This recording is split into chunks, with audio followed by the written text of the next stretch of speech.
We are remaking Yuzo Koshiro's song today. His contributions to Infinity, the Infinity soundtrack.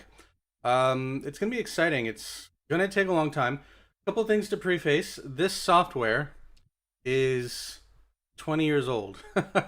um, to simulate the way the Game Boy clicks, it actually has something called a DC offset. What that means is that the waveform is off center a little bit, and that's going to cause a lot of little clicks and glitches. So if you hear any clicks or glitches during the stream, don't check your hardware. It's unfortunately it's the software.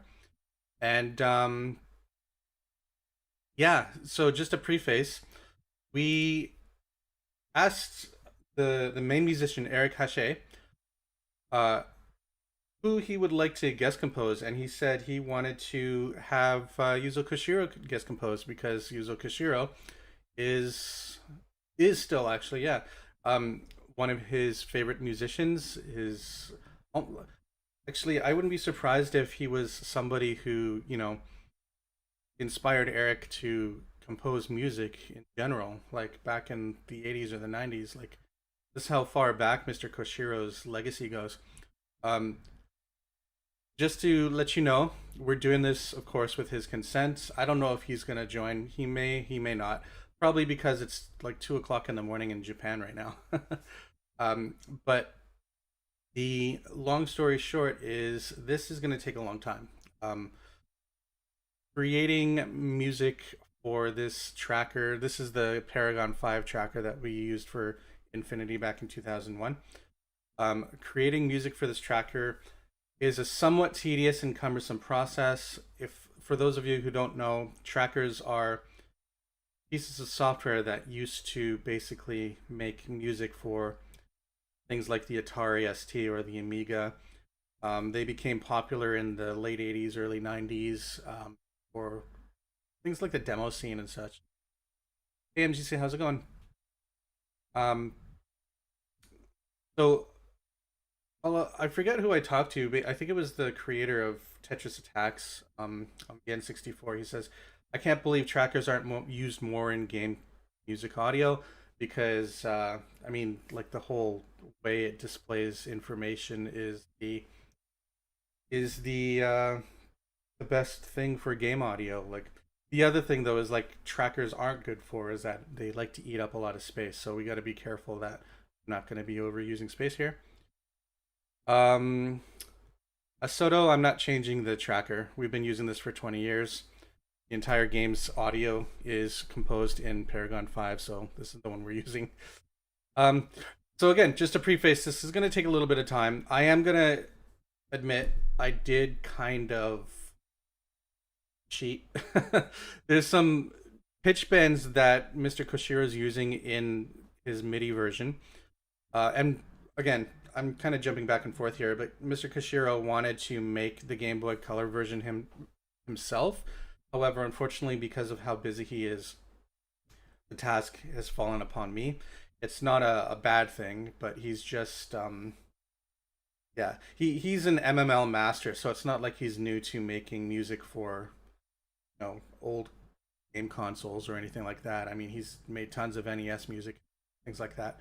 So you'll see that this song is completely composed to work through NES. However, there are some pitch bend techniques that he's using and portamento techniques that just don't translate well, at least not through this software. So I kind of pre-made some of those. So that's where I cheated, but that's where the cheating stops. You're gonna hopefully see me finish the entire song today, but I also want to play the song. So let's play the song. That way you'll at least hear what it's gonna sound like. Hopefully in the end.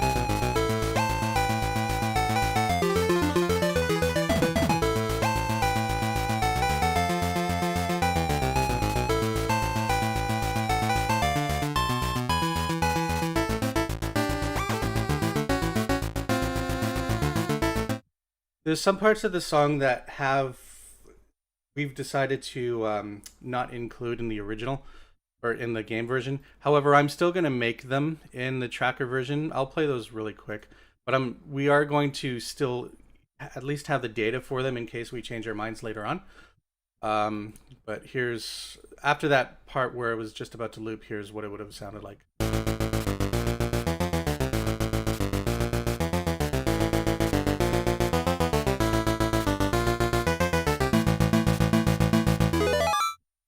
And then it would have looped back. So I'm pretty excited about it. The song is really, it sounds like it's going to be really fun to make. This right here is like an alternate intro that he made that we found that doesn't really fit the scene that it's going to be used in. But yeah, like I said, he was going to make the Game Boy Color version of the song.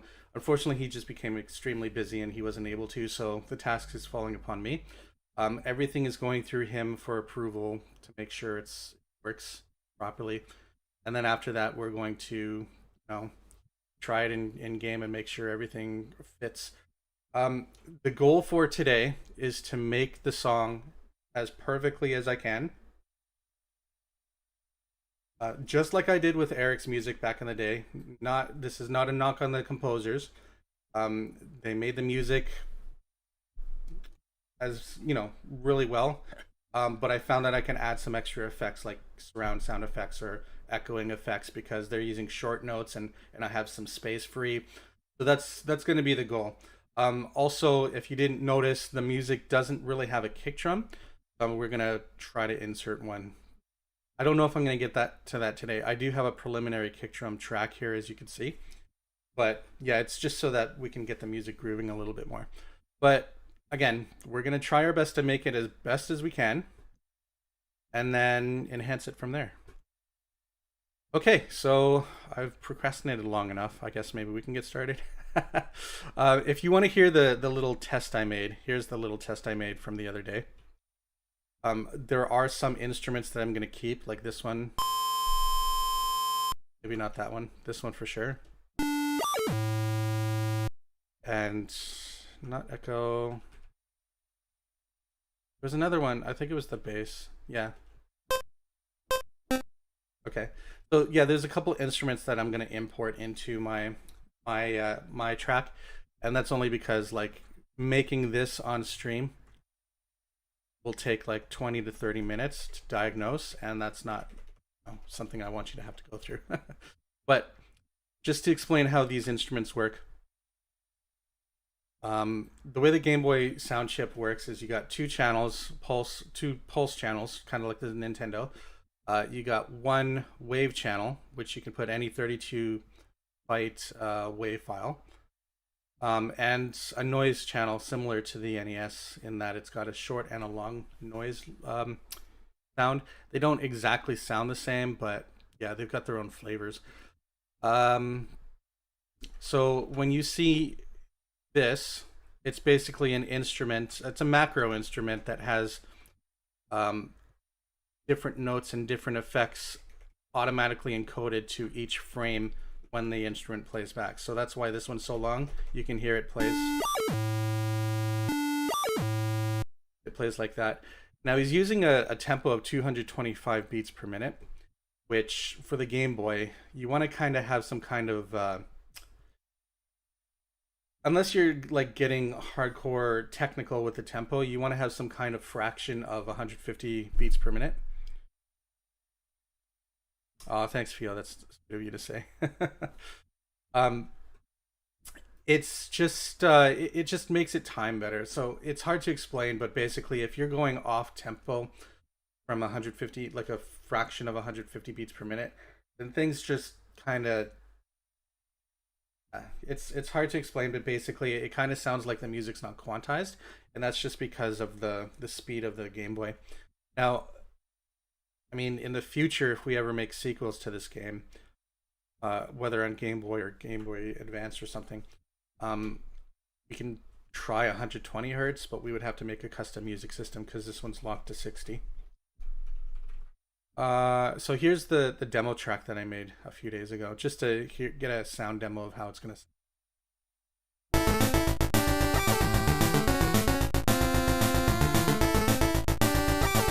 Only made one pattern because I didn't want to cheat too much. But yeah, it sounds like it's going to be pretty faithful to the original.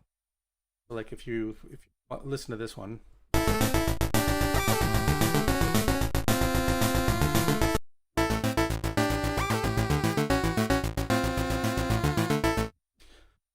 Yeah, so again, it's going to sound a little bit different, obviously, but it's pretty close considering like the VST he's using.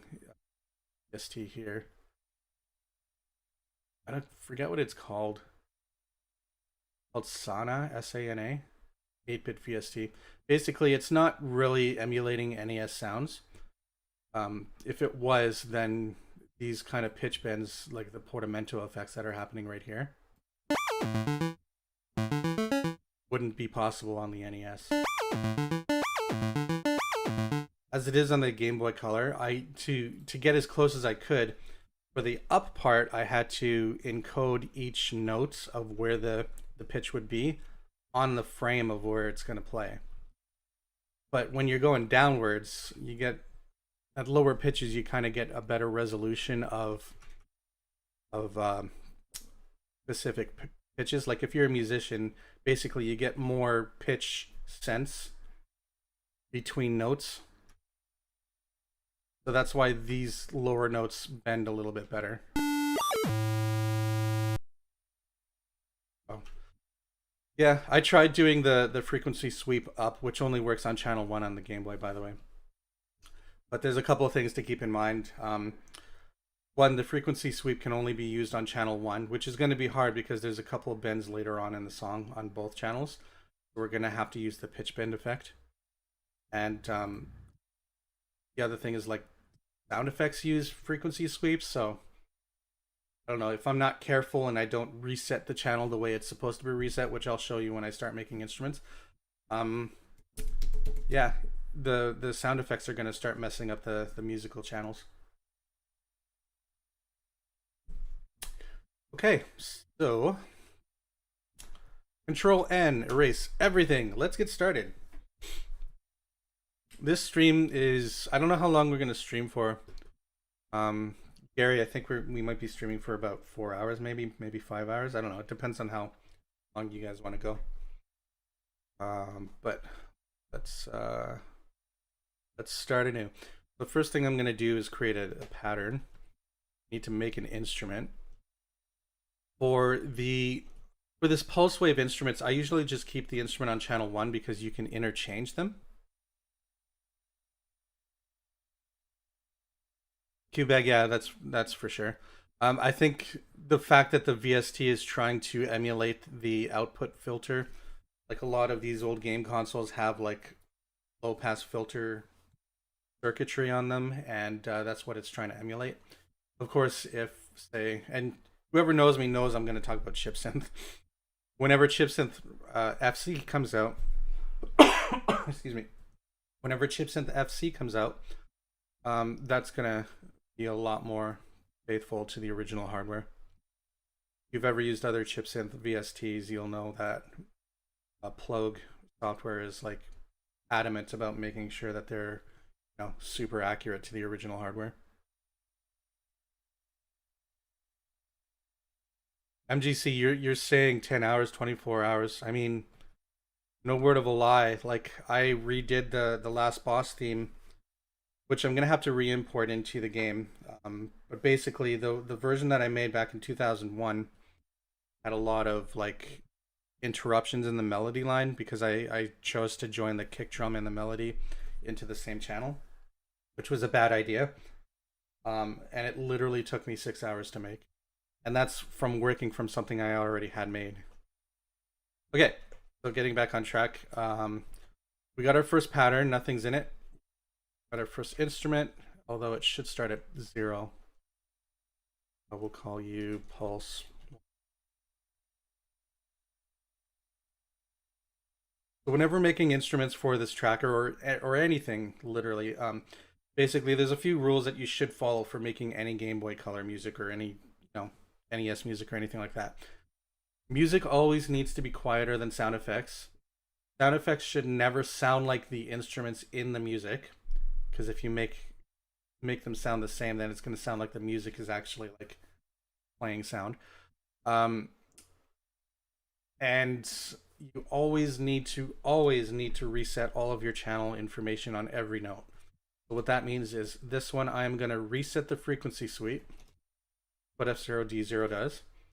I'm going to set the panning to middle. I don't know if anybody knows this, but Game Boy Color can pan left, middle, and right, kind of like the Genesis YM2612. And then I'm not gonna set the. I probably should, shouldn't I? You can change the pulse width. In other words, the style of the square wave, in the instrument or the pattern. My worry about is if I do it in the pattern and then a sound effect plays, then the music will continue with the wrong pulse width modulated setting. Modulated wasn't the right word, but the wrong pulse width setting. So maybe I should set it here. Let's do the intro. So this is, he's got 50% duty here, so that's just a square wave.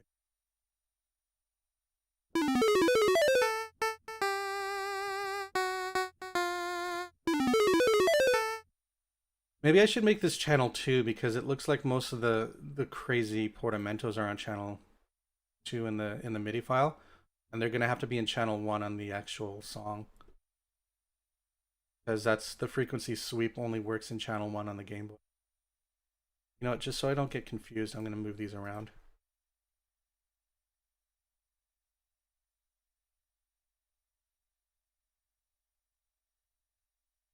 Call you channel 1. 1, 2.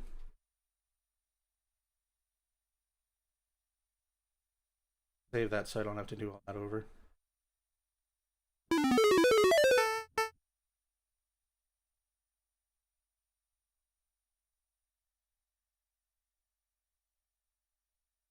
Not sure why, but my auto switchers. Bear with me a second.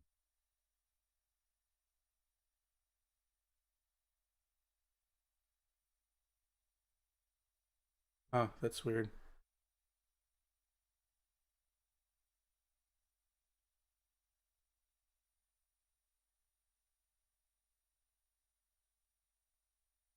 It's whenever I save the file in Cakewalk. Oh, to reiterate, Yuzo Koshiro made this in Cubase, but I can't capture Cubase's sound, so I had to port the entire song to Cakewalk. It wasn't that hard. I just basically exported the MIDI file and then copied all the presets over one by one. That's why it plays correctly. Yeah, it seems that OBS, if it detects a difference in the name up here, can't see it because it's cropped, but if it detects a difference in the file name, then it won't switch the scene. So if the scene stops switching, can you guys let me know? That way I can jump on and try to figure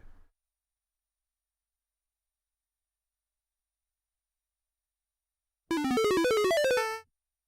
All right, this is the tedious part. So I'm gonna try to copy all this as good as I can. MGC, I played the song earlier in the stream, but I could play it again. I just don't want to have to keep playing it in the middle of the stream because that's going to slow me down big time. So I'll play it one more time right now.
This part right here was just an alternate intro that we deemed was way too high energy for where the song's going to play. So we kind of altered it, and Mr. Koshiro was okay with that.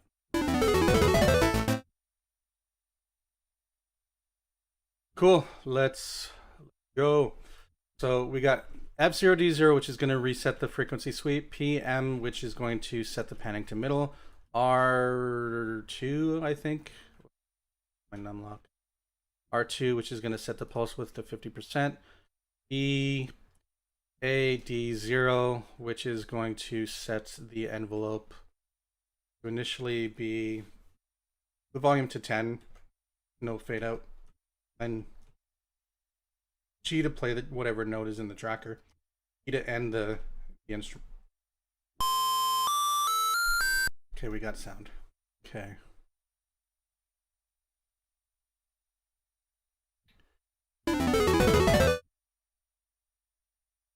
Fast. Okay.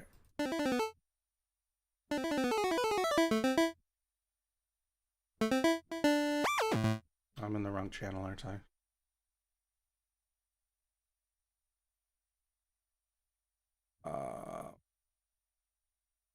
Actually, you know what? Let's do this.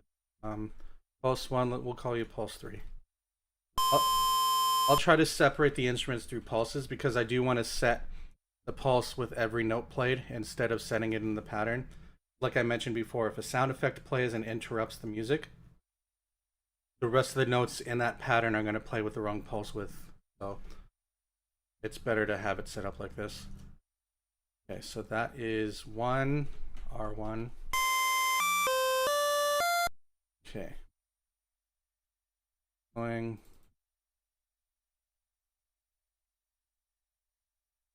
It's going to be hard because I have scene switching enabled, but basically I'm going to have this up while this is also up. This is like a tiny window on my screen. And try to input the notes in manually. The reason I'm doing it this way is so that you don't have to squint to see this window because, again, it's really small on the screen. Got B, C,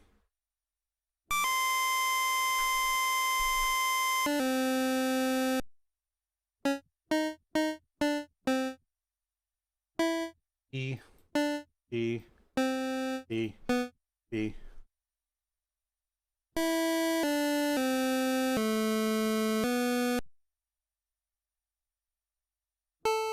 A, sharp,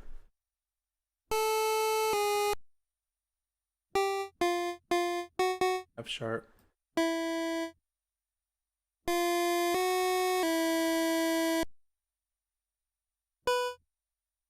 that's B, A,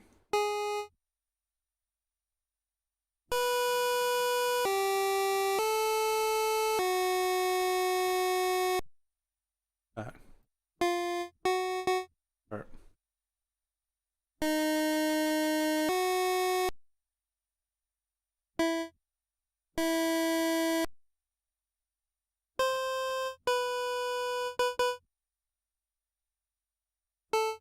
I'm getting confused. Okay, 1, 2, 3, 4, 5, 6.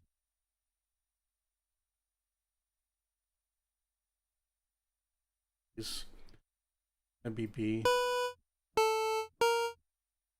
sharp, not G sharp. That's A, then G sharp,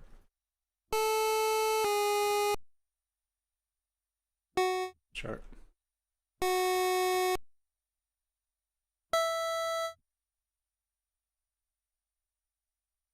Who left the call?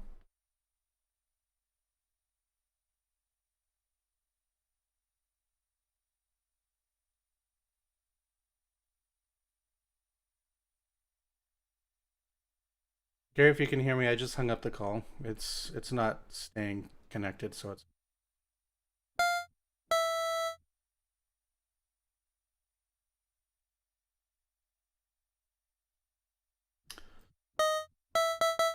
Okay, so how do I pronounce your name? Shimachi. You don't actually need to know a lot of music theory, actually. you have a good ear, then you, as long as you match the notes, it's pretty good. Like right now, I'm not gonna lie to you. I suck at music theory. So this is an E.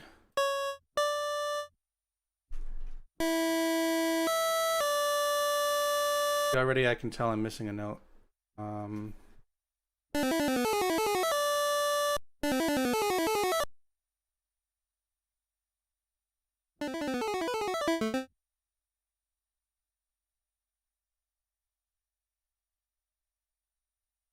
Try this again. DC. E. E. E. E. ECB.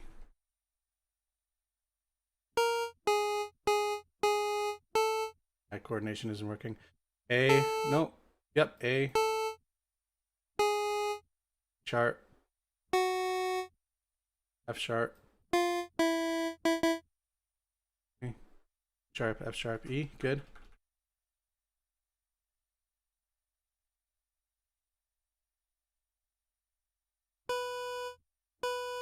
B.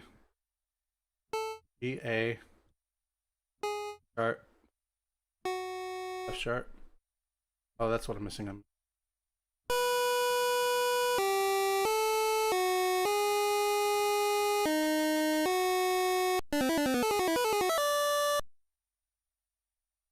Okay, and now I'm gonna set some volume commands here to make it. Actually, you know what? So I set this instrument to be EA, but if I set it to E nothing, then that means it takes the volume from the pattern. I'm gonna set this to A. VA. Actually, that's a little bit too loud for this part, isn't it? Because everything's like a much lower velocity. So V 5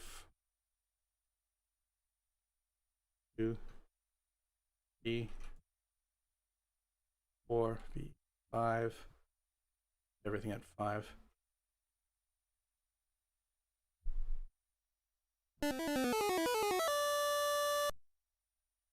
Good. What is the command for close pattern? C. And it's slow, so I'm going to change the speed, the pattern speed from 5 to 4. What that basically is doing is changing how fast the notes play on this pattern.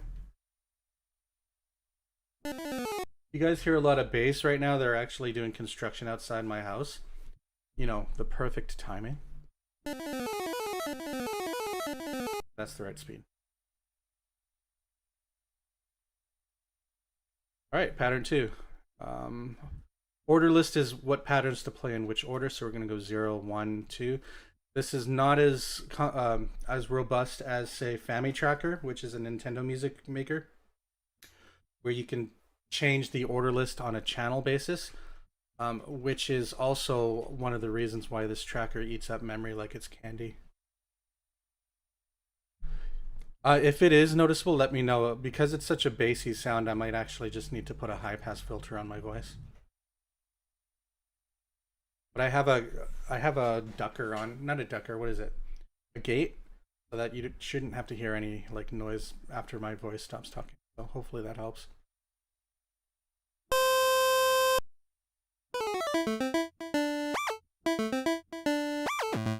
So these are short notes, but the problem is Mr. Koshiro has like a release on this, so they don't cut off.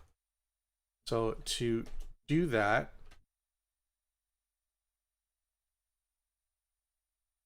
I'm gonna make an instrument that's called Pulse 3 Release. This one I'm not, because it's such a short note, I'm not gonna worry about whether or not the frequency sweep messes up on it. So I'm not gonna put the frequency sweep on it.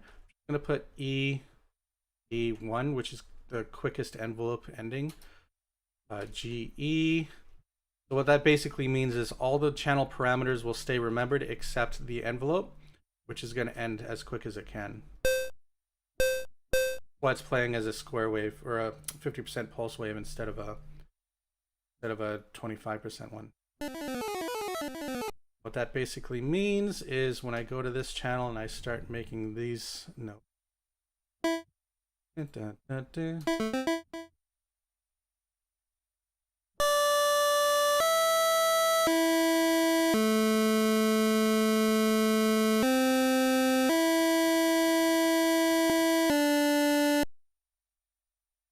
I'm gonna make that VA.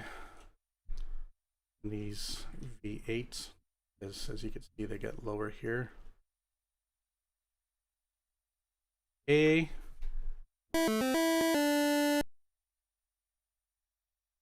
Because it's got a bit of release, I am going to channel 1 or instrument 1 to release the sound.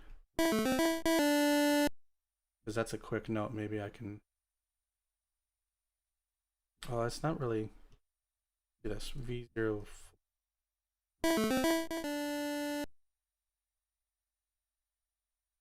This one I can import the sound. Actually, you know what? Save the file.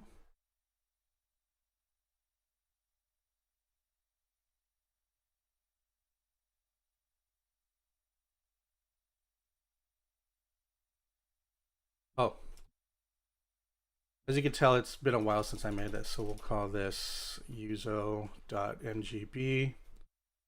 Control S to save. Oh. And I just quit it. Hang on a sec, sorry.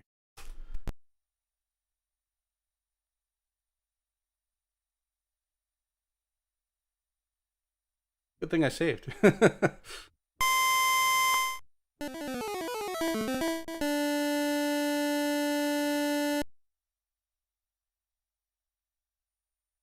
Now I need to import that one instrument.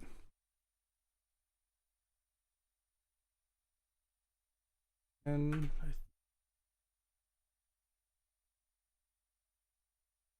Control O.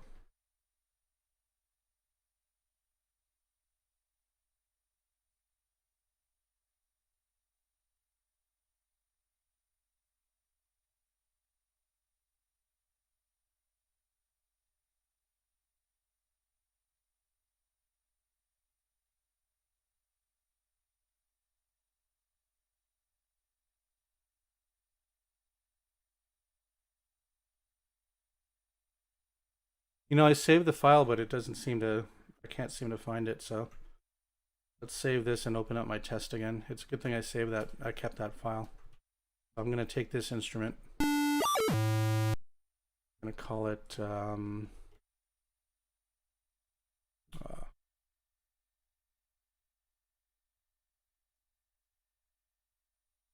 pulse 5, not pulse 3 rather.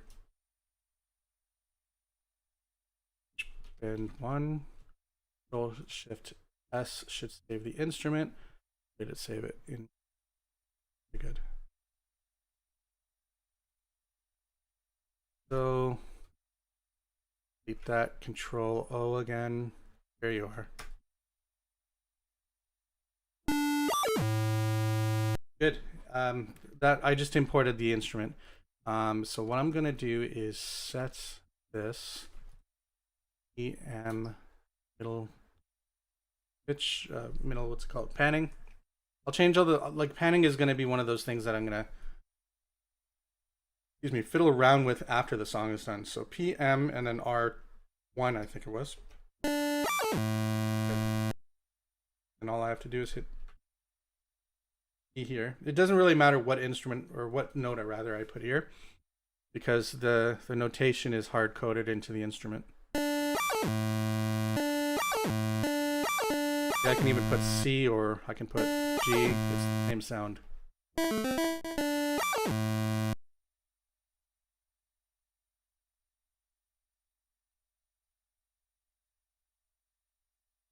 guys have been talking. I should probably read what you're saying.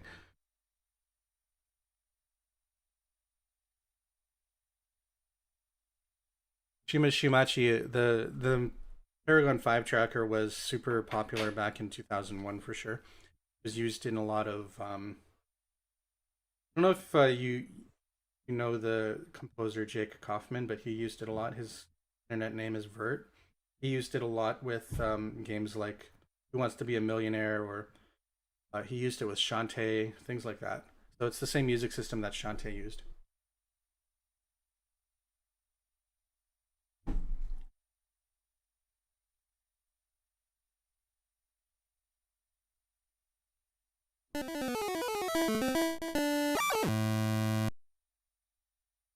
Okay, so that's this part here.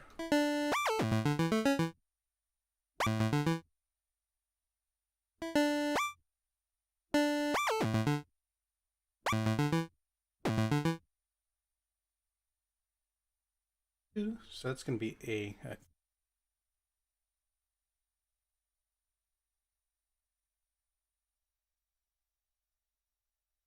Ah, I just do 0.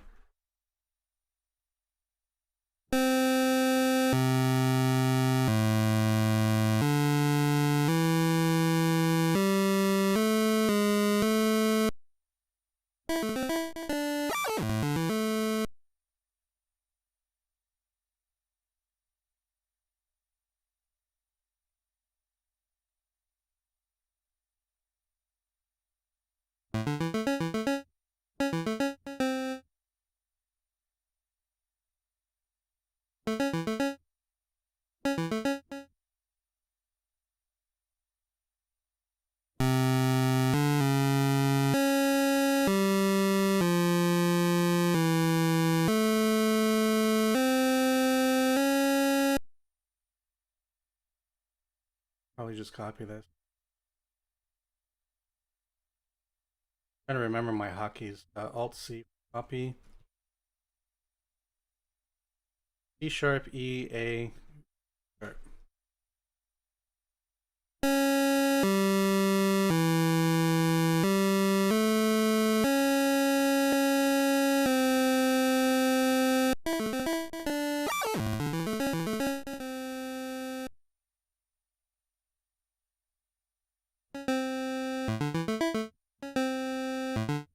If you listen to this sound, it's got like a little ding. Go to the instrument really quick. You can see that there's a bit of a sustain, like a lower sustain with a decay, which you can do easily on the Super Nintendo. You can do easily on the Nintendo. The Game Boy is not so easy because it mostly works with envelopes. And because of that, envelopes, while you can technically change envelopes in the middle of them playing, in this software you can't really do that. So it's going to cause a few clicks, and it's kind of annoying. I'm going to see if there's a way to fix that, but at the moment there isn't. Right now I'm avoiding it because right now I'm just using the one what's called one envelope or ADSR or whatever you want to call it. But basically, to do that, basically I would just do like two. I would have to make more instruments, that's for sure, and then I would have to like make a couple more rows and then have it sustain on a lower volume. So just to that's something I'm gonna play around with later, but to avoid any like weird glitches right now, I'm just gonna make it with just the tone. And it's kind of one of those polishing things that I'll do later on in the song.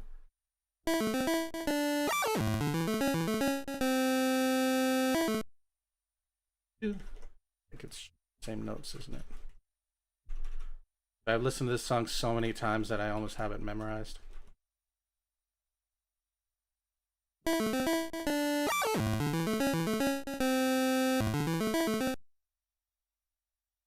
Earlier? No, yeah, it does end earlier. Like half a beat earlier, doesn't it? No, it doesn't. It right to the next note. Okay, so pretty soon I am going to be on par with what I had in the demo that I showed earlier.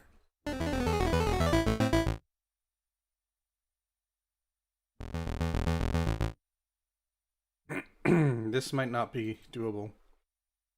Got 5 different volume settings here, and the Game Boy can only do like 3 or 4. Actually, it can only do V0, V1, V2, and V3. I might have to do something like this. Do. Yeah, I think that's gonna have to get. I don't think you're gonna really hear the difference.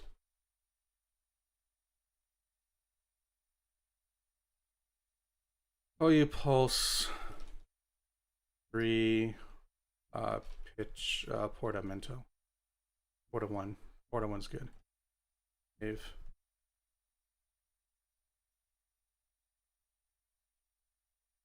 Okay. Copy this.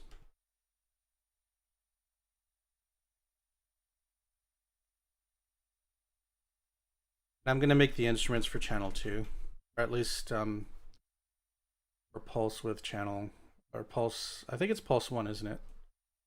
Yeah, it's pulse 1 because this is 25.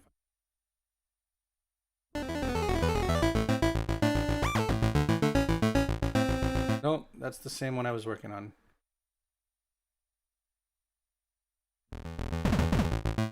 Oh, we got a tom, don't we? Hey, Thrash Quatch. That's a cool name. Okay, let's make the tom. Tom is gonna be fun.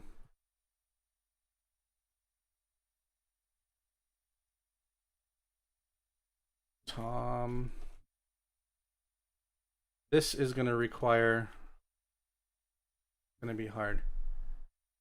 So basically everything that's on this channel here needs to go over here.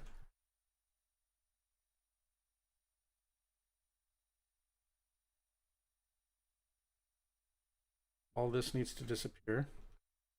The reason for that is because I have to use the frequency sweep. So F2 D2. I'm just putting something in random so I can get the frequency started. It is full panning. Gonna be 50%. So R2 AD1. That's volume 10. G for go.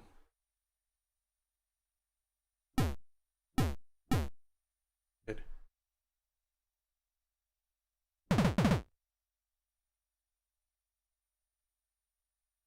Gonna take a little bit of tweaking.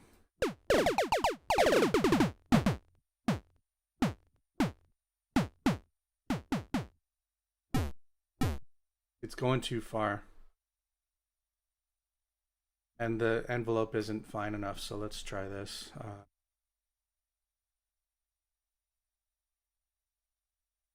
This is one of those cases where I might be able to change the envelope midway. EA 8 0.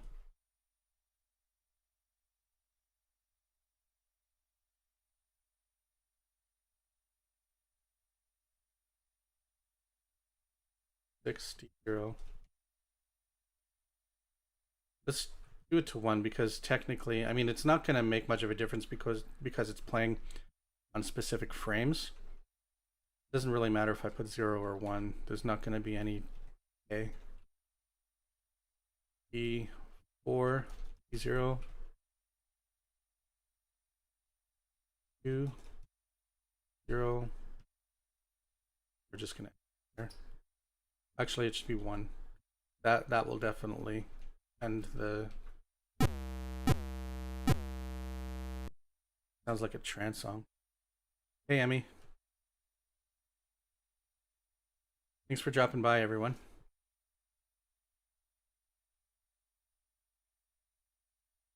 0D0. It'll just end it. Maybe not. Why isn't it ending? Maybe I have to hit G.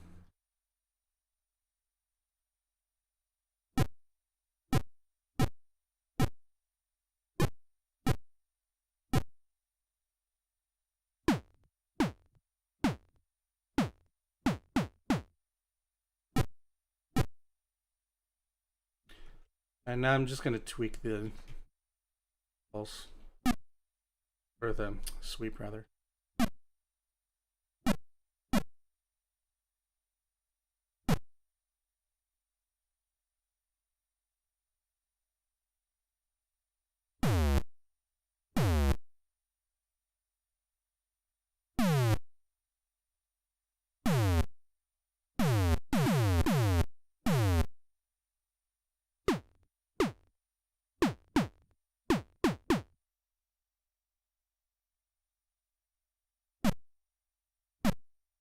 Not fast enough.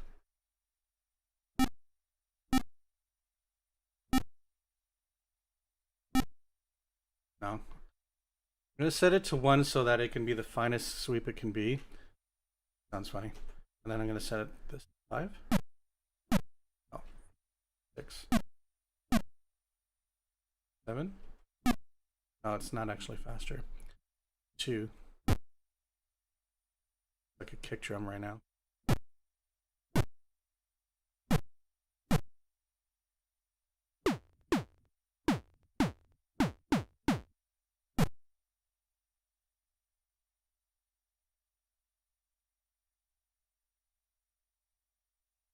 No, that makes no point. That's 6420.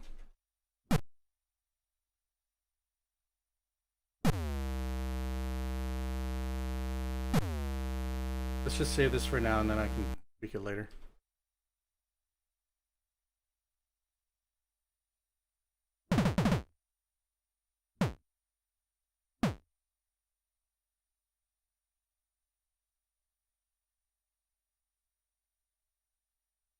Player would crash. It just doesn't like the fact that I don't have a G on here. Oh, you know what the issue is. Wrong.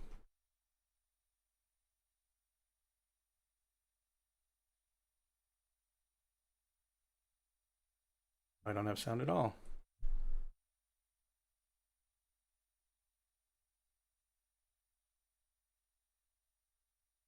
No problem, Emmy. It's definitely a cumbersome oh, there's my issue. Definitely a cumbersome process for sure. But oh, I know what I did. It's cumbersome, but it's fun. Like it takes some time to learn, that's for sure. But once you're good at it.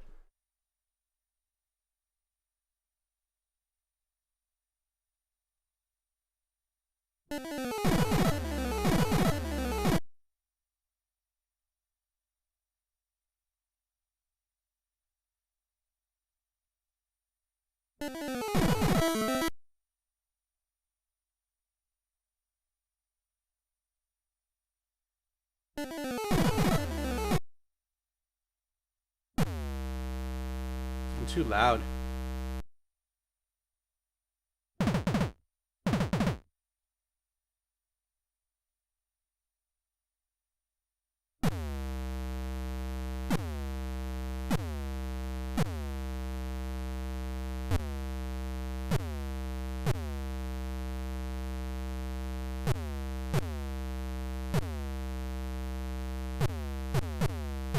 This is one of those things that are going to take a little bit of tweaking. So I have to do this, but it looks like I'm going to have to put G's here.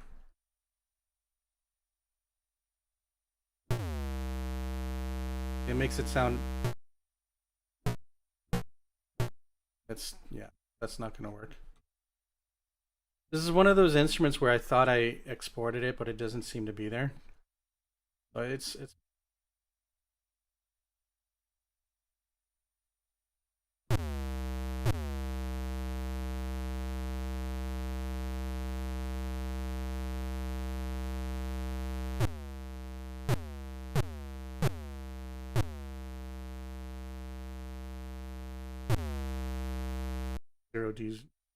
0 doesn't do anything.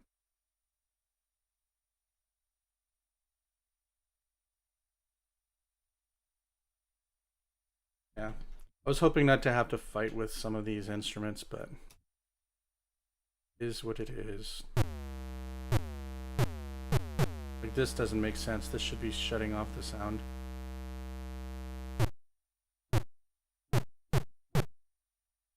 I wonder if I set this to 0, but I set the first one to 1. That might do it. Yeah, there we go. So apparently it doesn't take the length of the envelope into account whenever you start something in the middle. That's what I was talking about, is like, I don't know. I don't know if it's the Game Boy Color sound chip and how it works, but it's kind of annoying.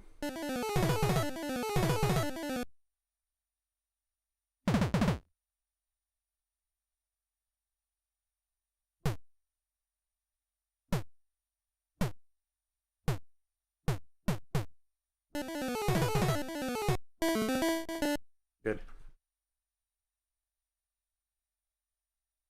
Let us make 4. It's going to be basically a copy of instrument 0. But as mentioned earlier, I want to make pulses their own instruments because I don't want the melody or the harmony to glitch out mid-song. If a sound effect plays, pulse 1. Change that to... all these pulse 3, but they're actually pulse 1, aren't they? So change that, and then this can be pulse 3. Or is it pulse 0? Let's...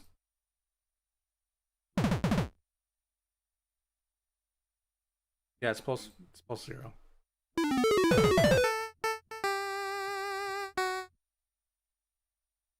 Oh, I just noticed. This might be the edit that we did, Eric, but we got toms playing here while 50% duty is going on here. And the bass playing here. Channel 1 playing here. Using too many channels, so we're gonna have to cut it off.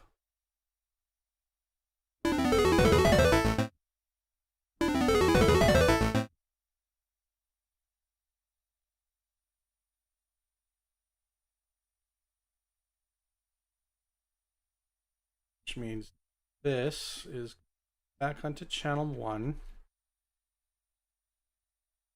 This is going to overtake it. And this is going to be deleted. This is going to be pulse 3. Although I think that should be... or our... good.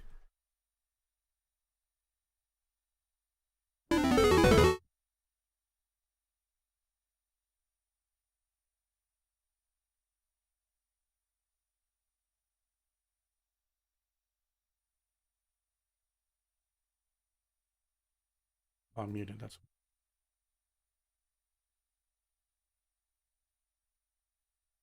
Channel 1 has to be used for tom Emmy, just like I'm going to be using it for kick drums later. The reason is because the frequency sweep doesn't work on any other channel. As you can hear, he's got vibrato playing. It's so fast you don't really hear it in the beginning. This, E, E, D, B.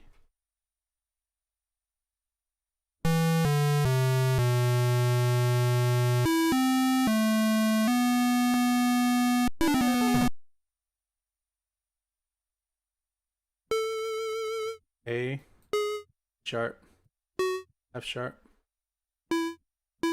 E,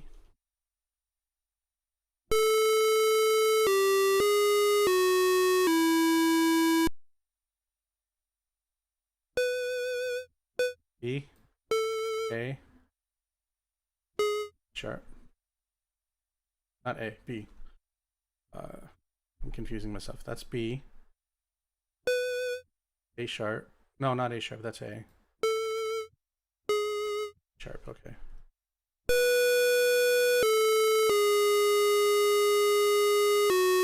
This should be F sharp because that's a full tone down. E, C, no, E, D, C, B.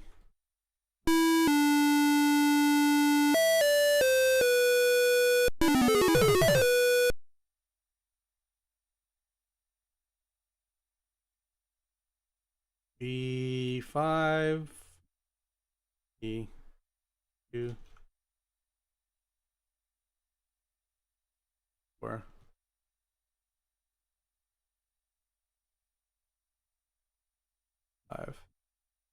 That's probably going to be V6. Everything up 1, 4.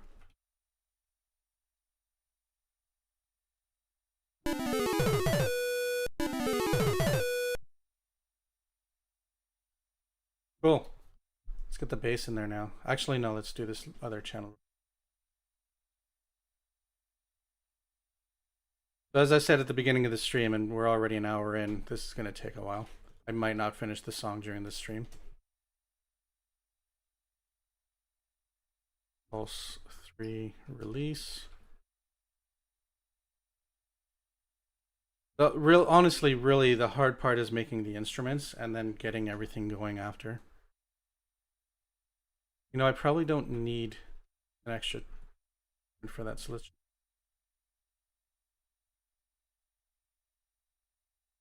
pulse release.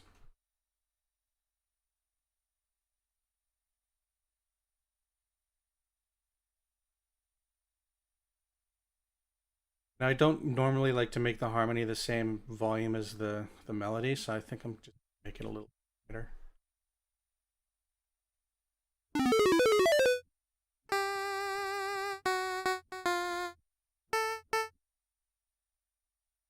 These notes are a little bit different than the other ones.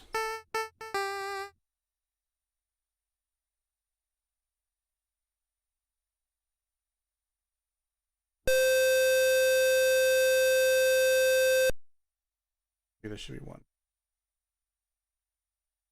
0 rather.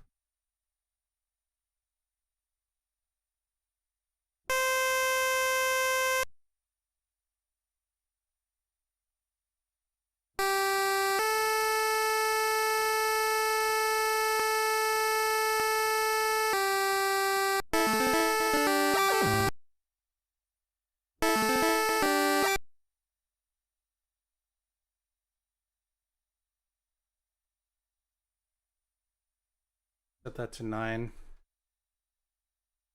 2, 3, and then we are going to put here, 1 here,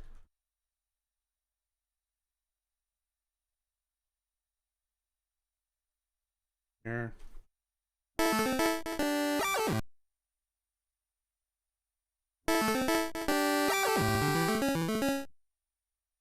and some vibrato. H. Now he's got it, the vibrato starting a little bit late, so I think I'm going to have to do that by hand. Hey Livy, how's it going?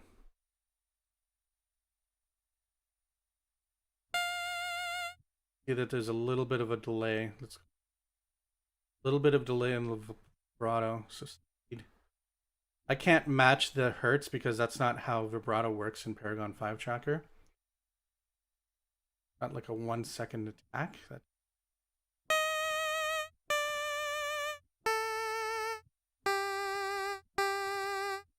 Okay. So this is an example of the vibrato easing in. Can't really do that on this tracker, so we're gonna have to delay it a row like this. Channel 1. Show 6. That's pretty slow. Try H07. I guess the higher you go, the faster or the slower it goes. 04. No. So the vibrato in Paragon 5 tracker is hard coded. You can't set the speed and you can't set the pitch independently, which is very annoying. So I'm gonna set it really high just so I can hear to make sure it's working. It is working.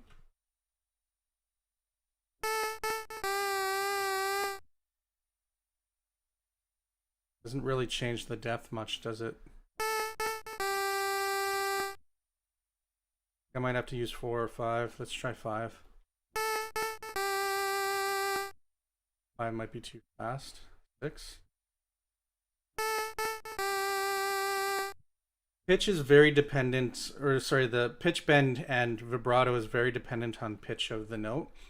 So the higher notes are going to be a lot easier to hear in terms of the vibrato.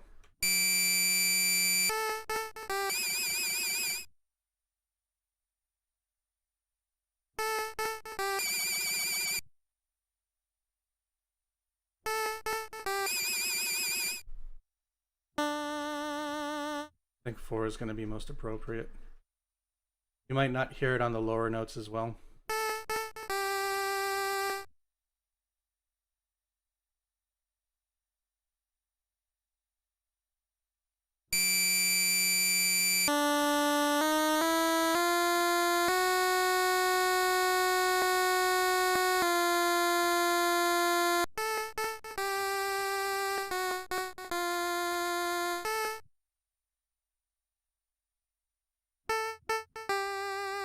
You can also hear that this sound is detuned.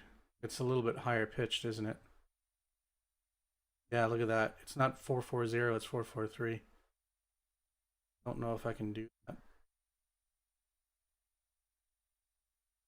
One effect Paragon 5 tracker absolutely needed, and I think it got it in the Game Boy Advance version of the software, was detune.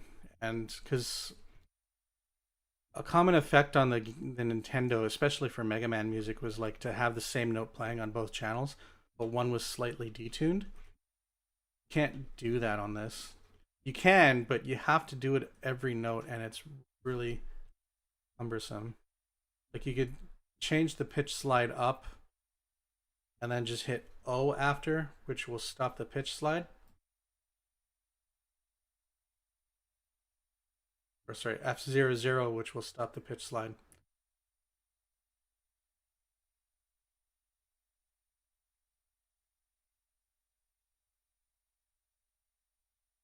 But it might also cause too much of a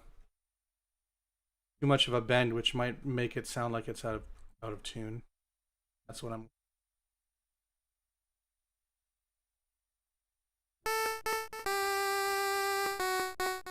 It seems to work okay.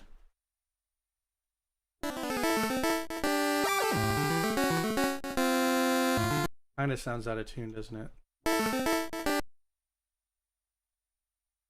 Okay, which way is up? Oh, F is up, E is down.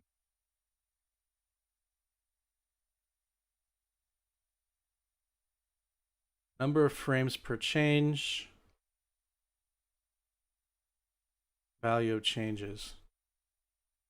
We'll go 1, 1. Don't want to do a lot. Yeah, it's not worth it. It's gonna mess it up.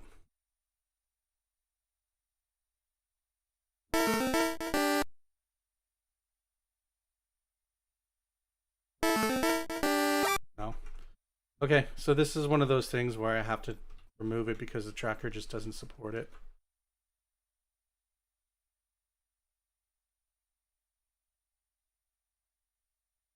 If there was like an effect that I can change the default pitch tuning on each channel, that would be great, but it just doesn't work this way.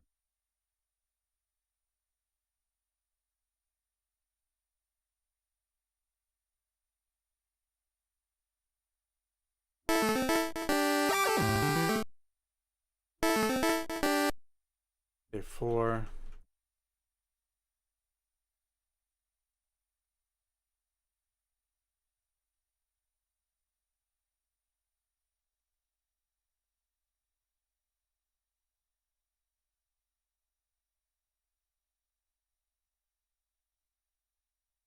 To reset the vibrato on every note, I have to hit O. In most trackers, it would actually just reset itself. The effect would only ever play on the rows that the effect's on. That's not how this tracker works. Okay, H04, H04.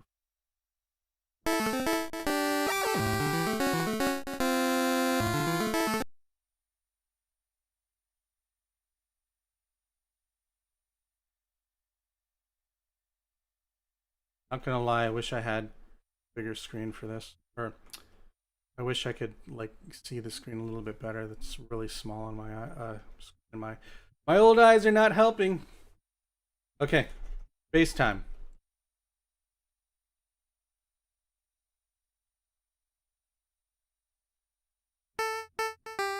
What's up, Andy?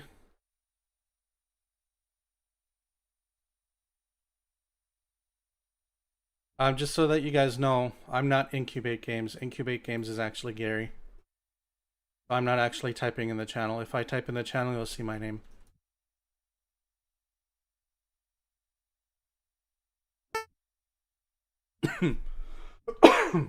Okay, so bass.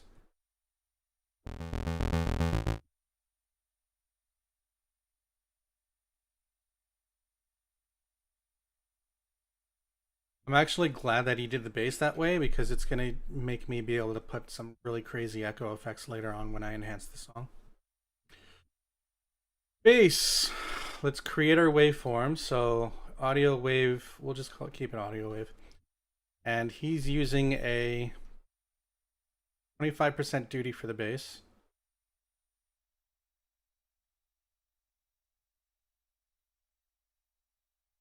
This is 32, so if I hit 1, 2, 3, 4, 5, 6, 7, 8, then everything down to center.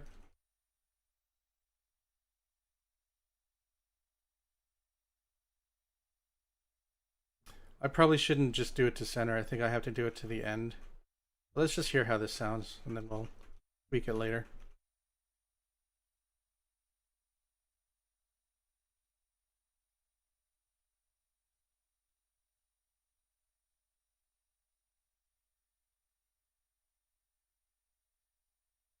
Okay, now because we're working on channel 3, this instrument, I'm going to go here. Channel 3 doesn't support all those other extra effects.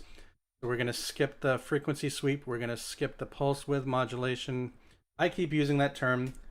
Game Boy Color can't do pulse width modulation. It just does pulse width settings. So first thing I'm going to do is attach the waveform to it. So W0, I think. Yeah, W0. Set the volume. There's another command there, but I don't need to use it for channel 3. That's only for like long waveforms. Set the panning to middle. Volume 3. And then I think this channel only plays as long as it's got rows active. And there's like 24 rows in a beat, I believe. Let's set it to that. Sound. Oh, I forgot to put G. G tells it that it needs to play a note. Oh, waveform not found because it's 1. Set it to 1.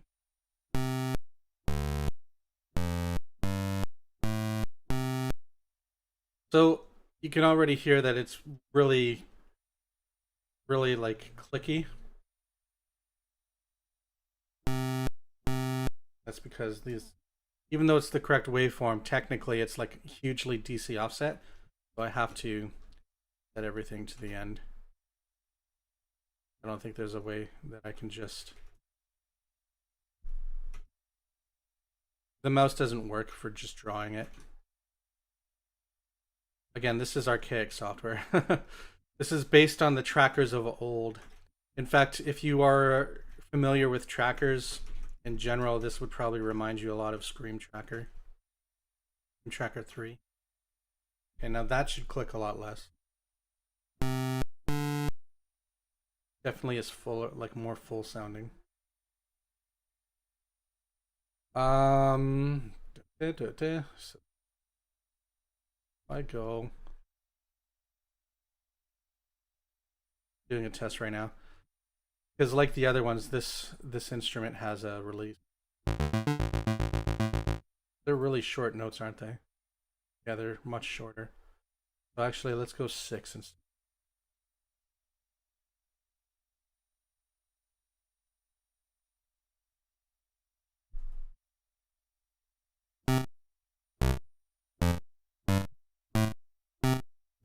And you could change the volume on this one without having to hit, like, put G in there, which I really wish Pulse 1 and Pulse 2 would allow you to do as well.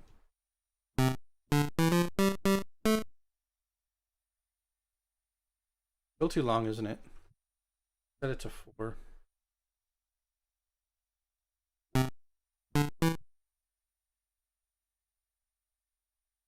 Later on in the song, he's got it actually going like, these are short notes, but he's also got it going longer. Like right here, it's even longer.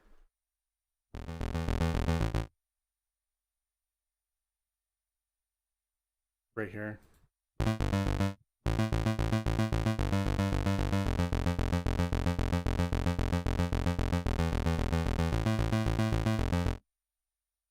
It looks like those two notes are the most ones used, so I wonder if I can...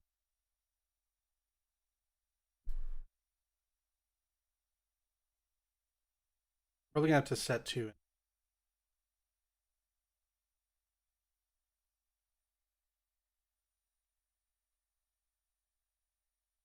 We'll call it this bass short.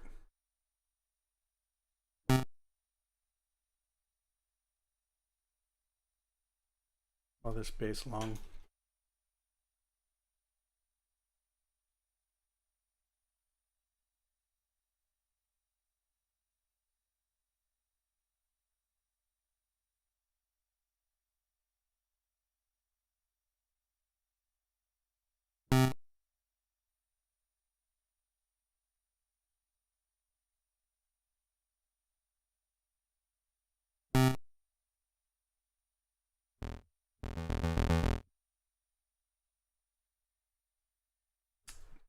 Now, because the volume's set manually in this instrument, I don't know actually if it's gonna allow me to change the volume for this.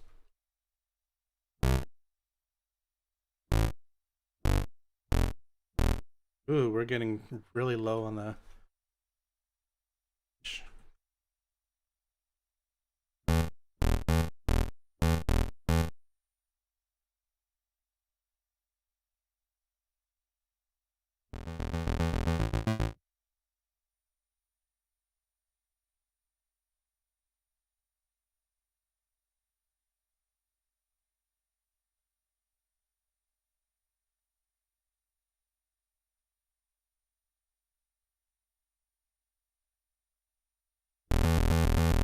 Yeah, it's not gonna work.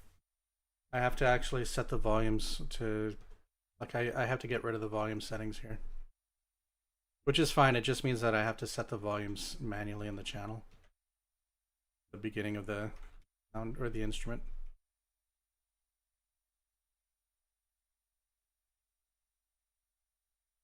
I'll get rid of this. This. That.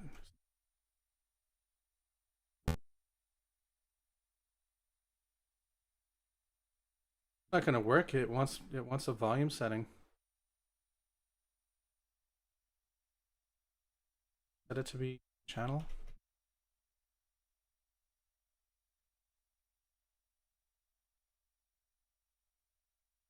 How to do it.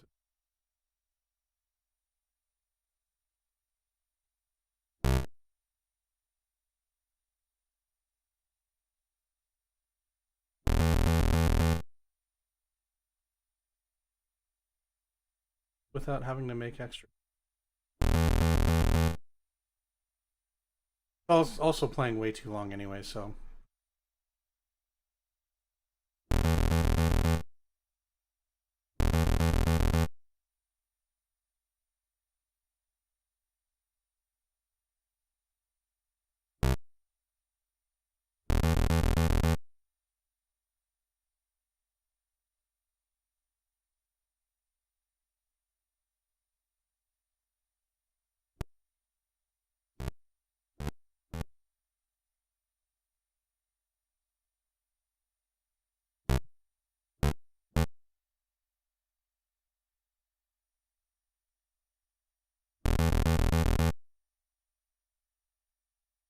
Let's just leave that for now and then I'll figure it out later.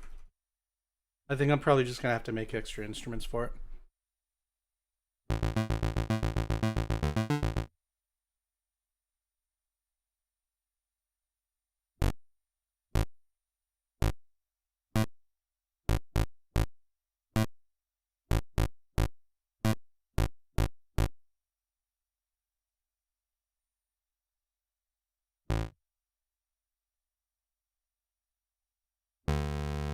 D. A.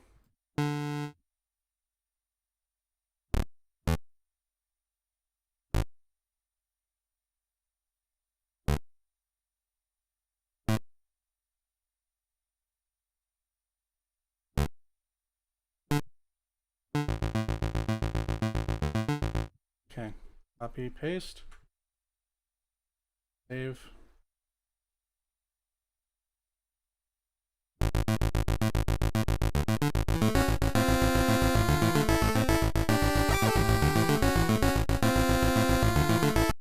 Okay. I'm gonna use a hi-hat. And then snare. I'm making the snare an extra instrument because we're gonna actually use the infinity snare for it. What's up, fish up?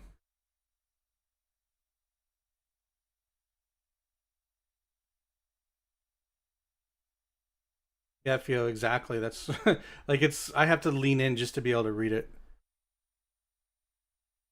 I guess you guys can't see how small it is on the screen. And I got a 4K monitor, so that's probably the reason why.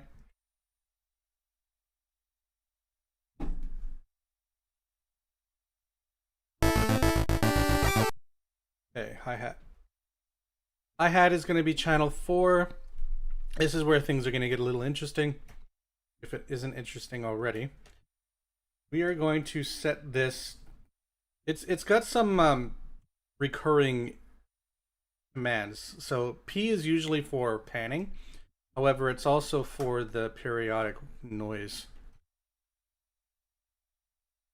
So, as you can see here, a polynomial counter load, rather. Garbage truck is outside. You're going to hear it honk like crazy in a second. Come on, honk. I'm waiting for you. It's going to make me a liar. Oh, lied to y'all. It's like the first time he hasn't just went honk. Hey, Nikki, how's it going?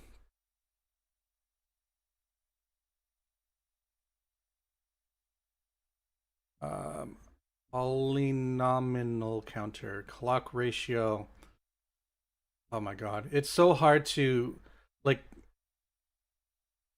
the way it's set is so dumb in this tracker. Like, yes, it's set the way the actual hardware is set. However, just map it to the freaking notes, you know? Just don't make me have to do math in my head. Not when I'm making music. I mean, I have to do enough math when I'm doing it. G, right now I'm just setting the envelope. It's a low volume envelope, so I'm gonna set it to 6. Middle panning.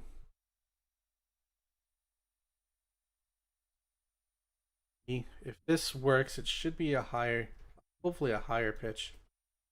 Oh, syntax error. And oh, I'm using the wrong one. So I don't know. I think the second one is like a multiple of the last one, and then 0, the third parameter right here, or the second parameter, whatever you want to call it, is actually whether or not you want to use the long wave or the short wave. Oh, so that's obviously low pitched, so let's try one. Not high enough, so let's change this to a lower. Oh, a bit higher.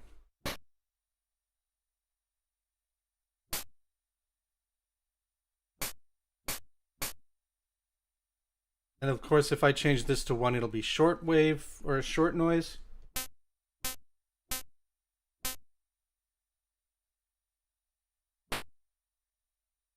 Which is a more abrasive sound. Really good for like making sound effects. Oops. Get back to 0.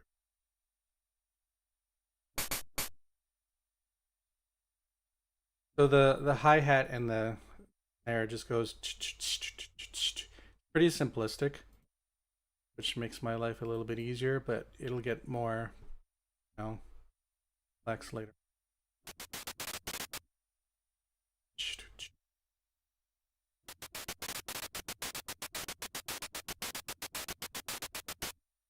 See, the hi-hats are a little bit quieter than this. Copy all this. Again, like I mentioned at the beginning of the stream, I'm just gonna try to make it as accurate as possible, and we'll enhance it.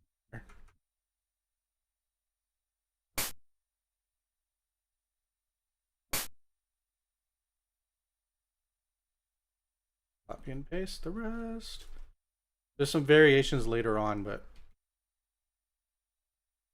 I just put these to C. You don't have to though. I mean, technically, because the noise doesn't use any notation, you don't necessarily even need to put notes there.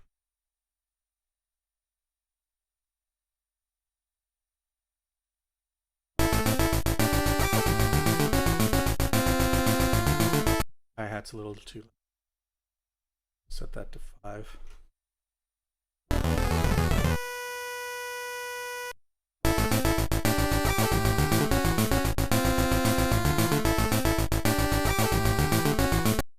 Okay, believe it or not, because most of the foundations are made, the rest of the song is basically just filling in the rest of the blanks. Just to recap, just finished the first pattern of the Yuzo Koshiro song. Here's what it sounds like.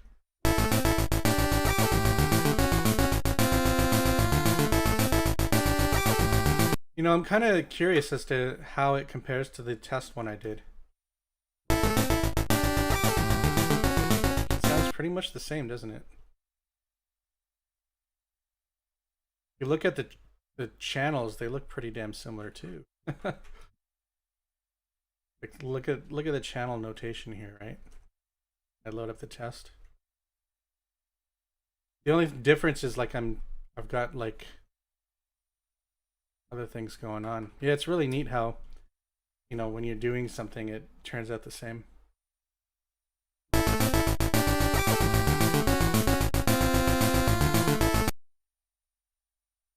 Okay, so let's continue.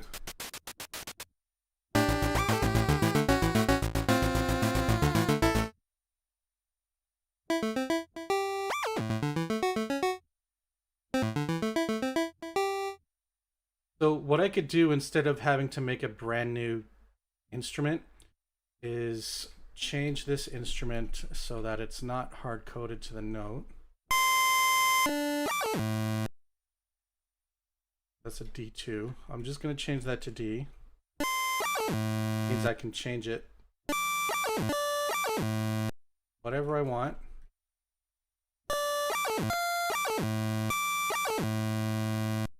And if I change this note to D2,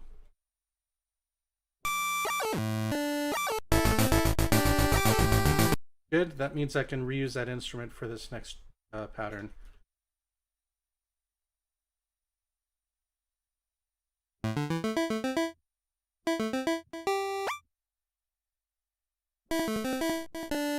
I change the speed to 4.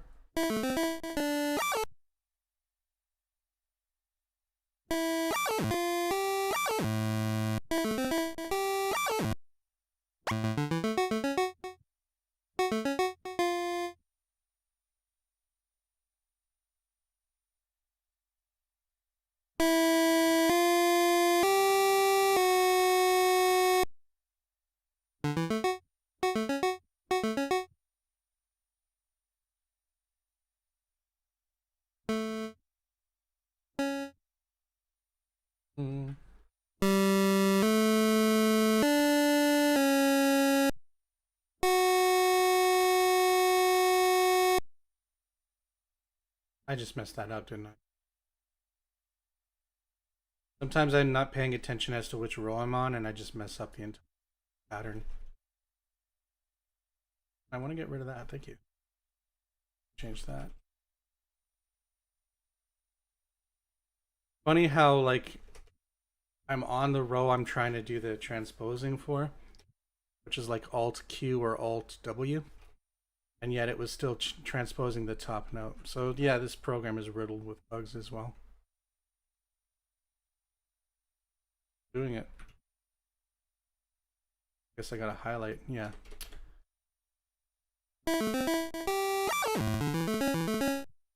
Da, da, da.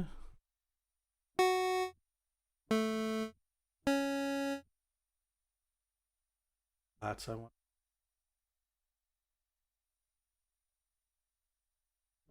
Sharp.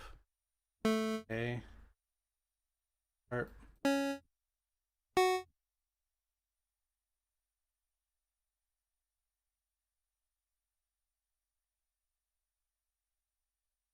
Sharp.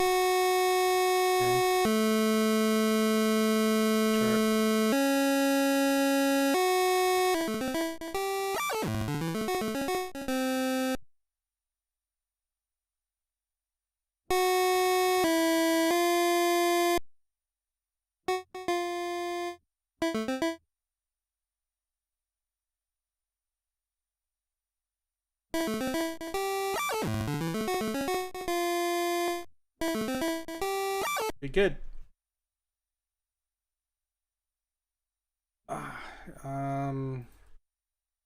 Next pattern.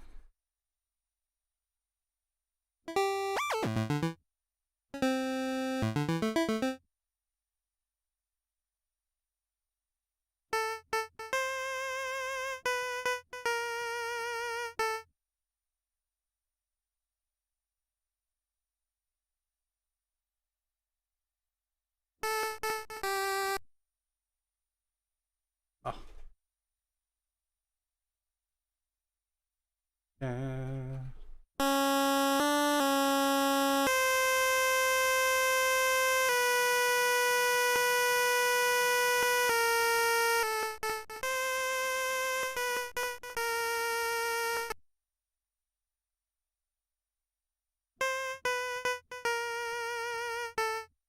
Oh, that's why. Okay, it cuts off there because we got that part.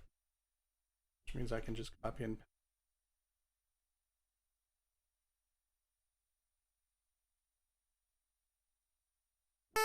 well, that didn't work. Alt C. Alt V. Or Alt O. There we go.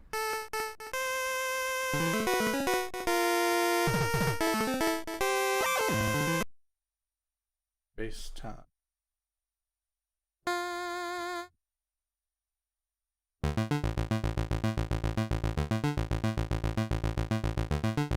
That's nice and easy.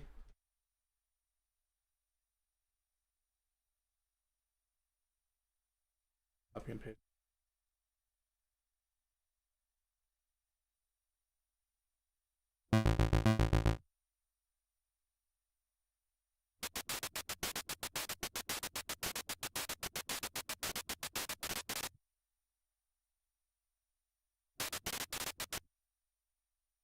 I think that's using the hi-hat. I'm going to try with the hi-hat. And then later on, and when I start using the snare, I'll try it with that.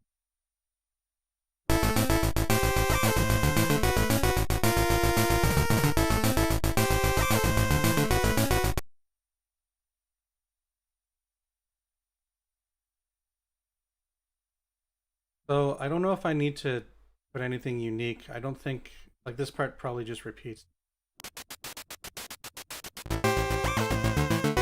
Hang on a sec. I'm going to use my tried and true crossed eye method. See if the notation is almost exactly the same.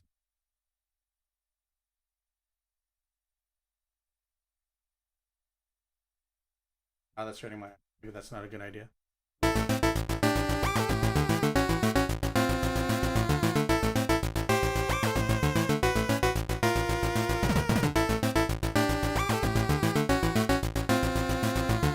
Yeah, it's pretty much the same. So that means I can just one here and then use 3 here.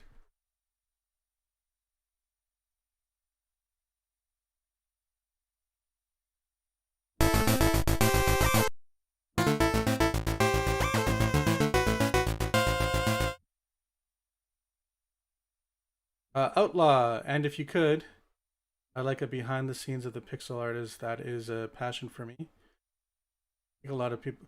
I wonder who said that. Sorry, maybe that was said when I wasn't here. I'm actually seeing if we can get some other streams going with Infinity. It'd be cool to watch, say, our pixel artist work on their stuff, or Ben. I don't know if you're here, but if you know, just watching you create your thing, because your stuff is super intricate and really nice looking. Yeah, it'll take a while to work. You don't have to talk the entire time. I mean, we can have music playing and people can just kind of watch. But it would be cool if we can get a bunch of people like showing off how they're doing what they're doing. You know what I mean?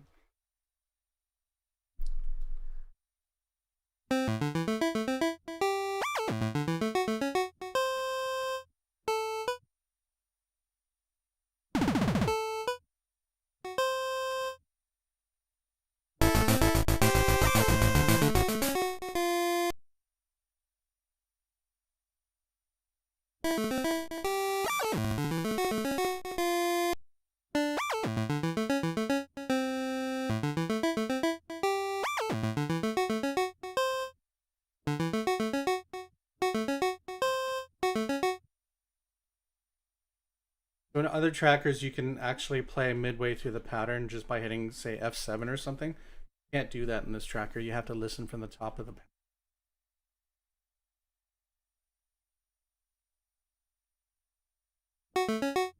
So I'm getting a little excited because we're getting into the second part of the song, which I haven't actually like tried to remake yet.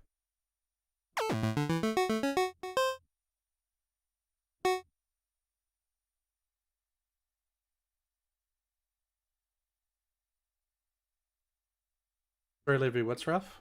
Maybe there's a major time delay. F sharp, A, sharp, F. Okay, so it's the same notation. I see.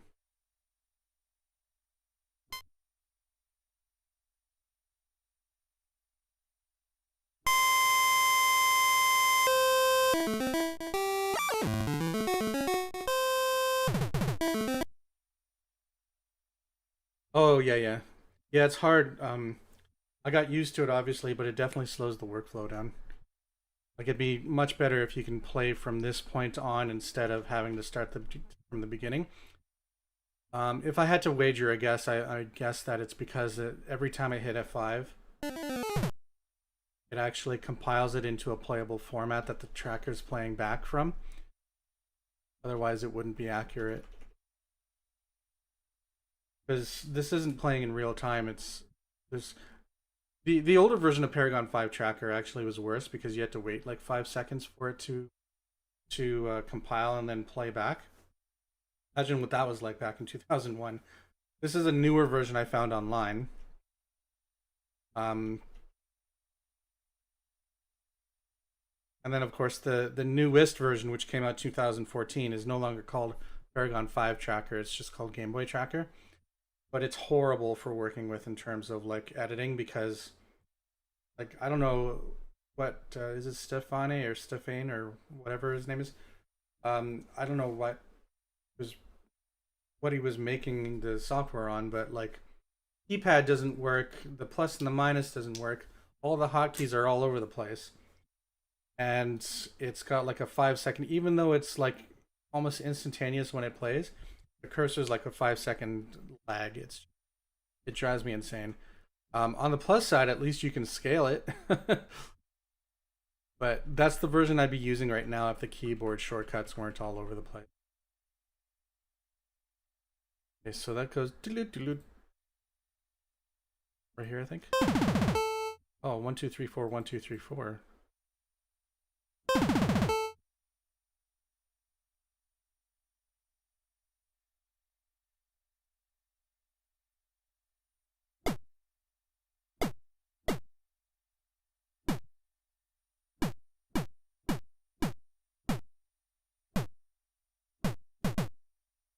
Ben, I mentioned that maybe 2 or 3 minutes ago, so you might be a little bit behind. But yeah, I do want to try to get some live streams going for other people too.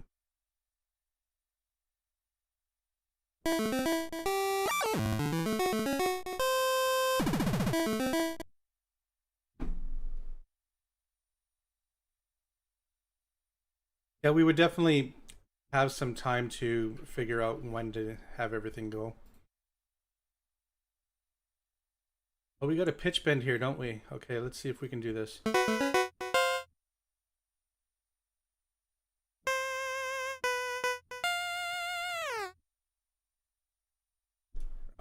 That should be doable. I don't see why that wouldn't be. Not too fast.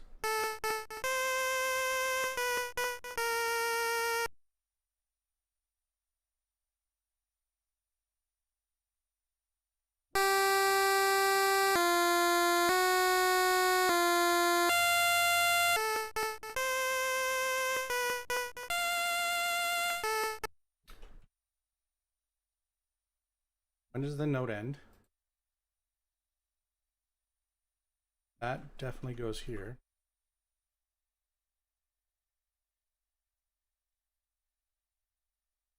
Goes here. Then the pitch bend, I think, will start right on the beat. Oh, start all before. 1, 2, halfway between.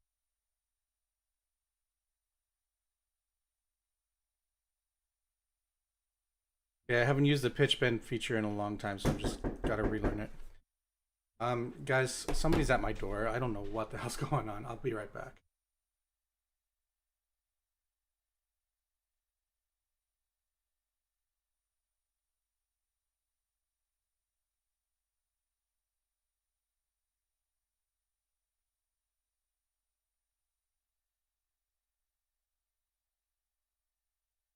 Guess what? I think I got my camera. Nova Scotia, Halifax.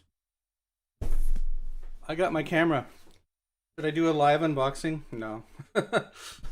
Hooray! So this is how I'm going to be doing hopefully higher production value stuff on my YouTube channel. We'll see. But I'm excited. Super excited. Kind of wish I got it like literally the day before so I can record off that instead, but hey, what can you do? If anybody's wondering, I bought a Sony ZV E10,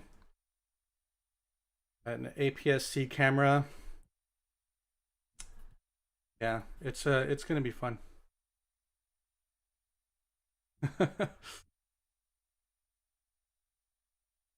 Did you guys hear the knock at the door? Like, that was pretty loud. He knocked pretty aggressively. I mean, I should just be happy he knocked. You know, Canada Post sometimes just like doesn't knock and then they just take it to the post office and then you have to wait another day to pick it up. Okay, down. Slide down, number of frames. Okay.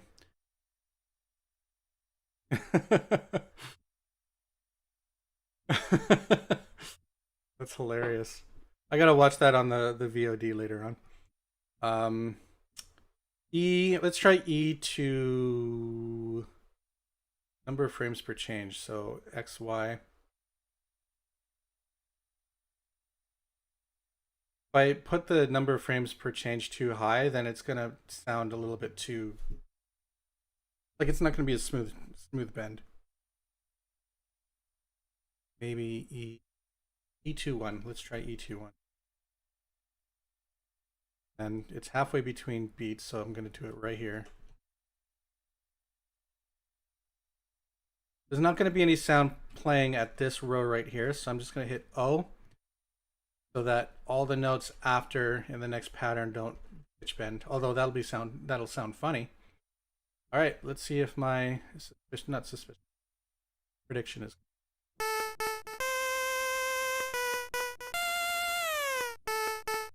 Okay, it's not the same though.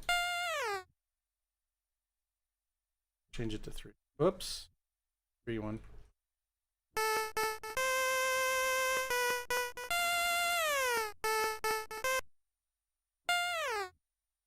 It definitely goes a lot deeper, doesn't it?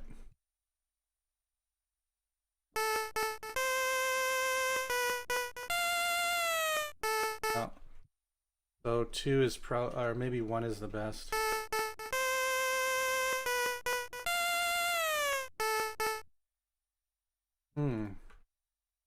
What?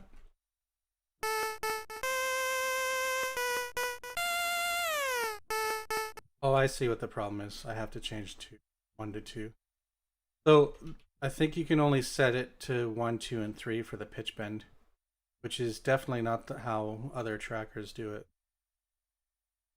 Yeah, 0 to 3.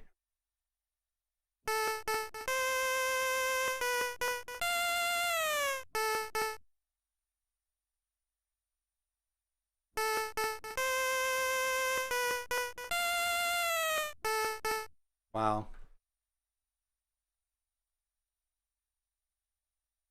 4. Doing a test right now.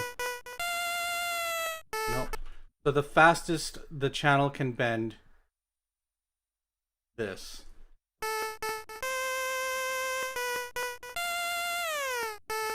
That's really annoying. What if I put 0?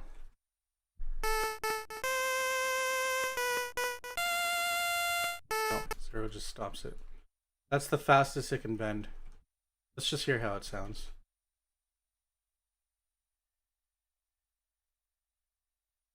Ah, that kind of angers me because like I'm not going to be able to get the bend as deep.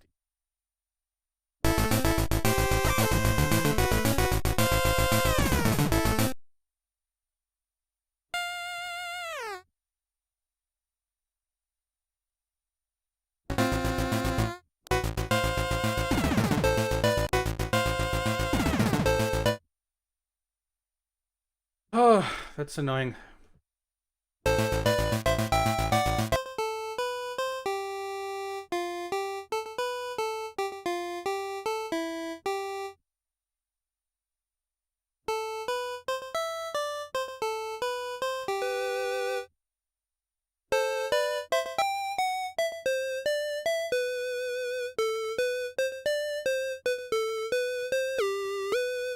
Okay, so the only pitch bending is going to be there, which means this needs to be channel 1.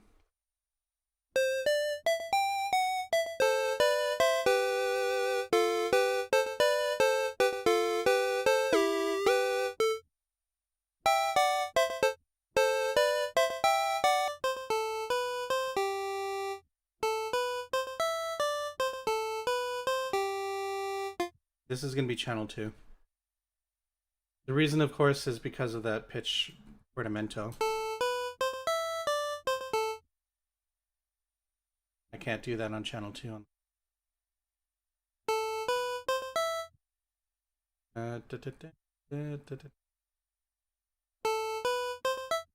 that should be easy.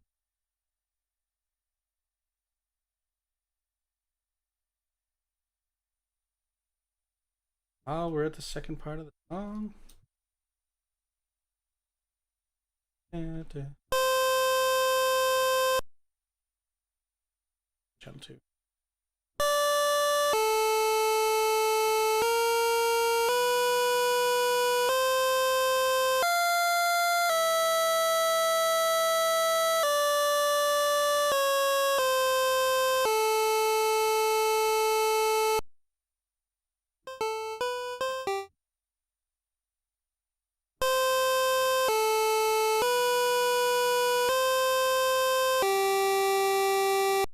Okay.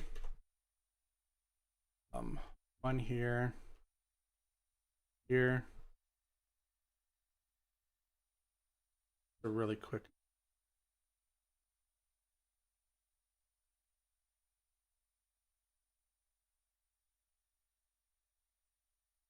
Nine.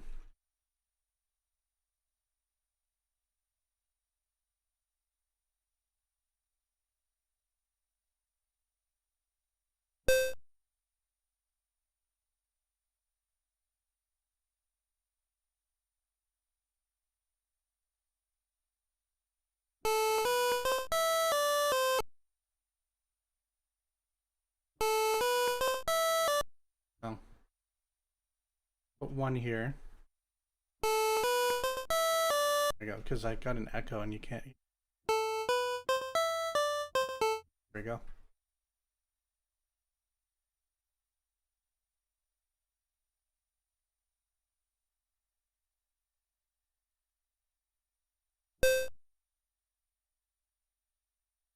Is it like that? No, 1 1. Okay, there we go.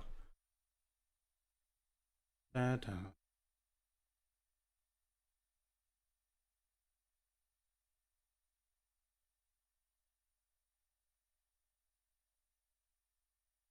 I feel like that should be a rollback. Yeah, let's try that. So this should be a rollback. This should be a rollback. Should be a rollback. A rollback. 1, 1, 1.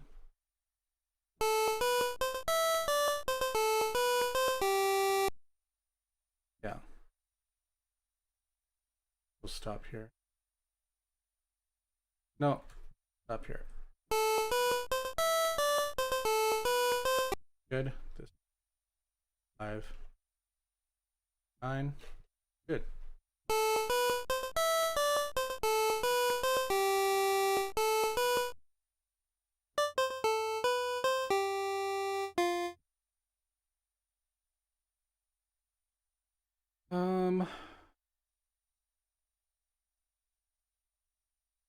Da, da, da, da.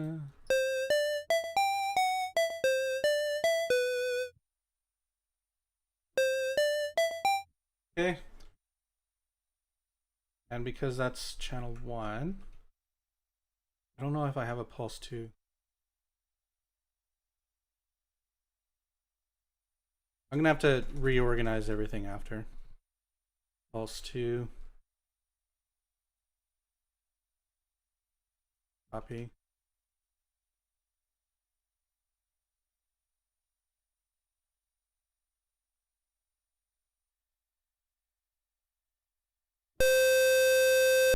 Good. And just so that I keep things consistent, let's just copy and paste this and I'll put the notes over.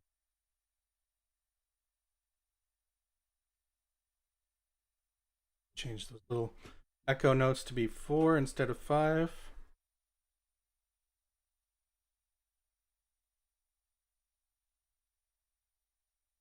Okay. Okay.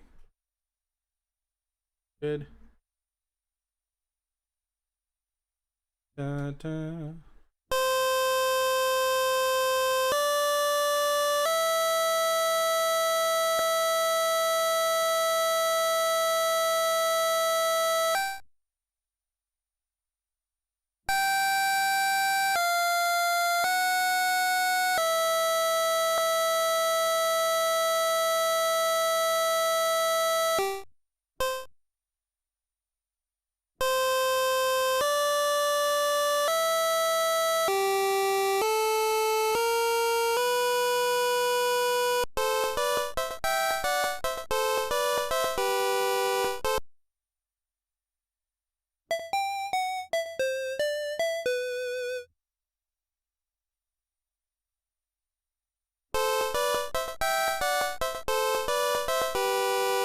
That's not working because I got the wrong instrument loaded. 9, 9, 9, 9, 9. Again, I'm not changing 1 because 1 has a variable pulse setting. Basically remembers everything that was before it. I don't need to change it. So I can reuse it in between both channels.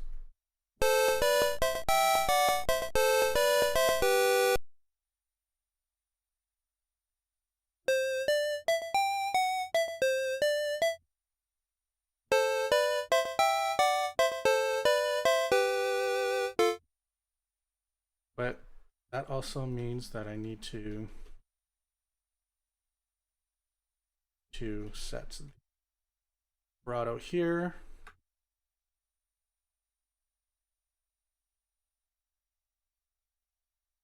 And when I get the kick drum in here, it's going to be interesting, to say the least.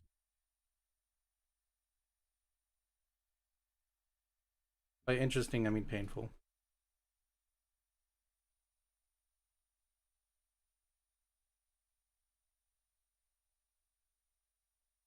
Oh, H4.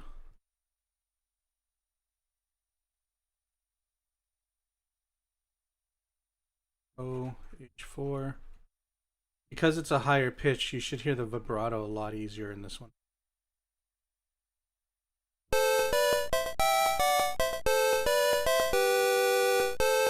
Yeah. Bass time.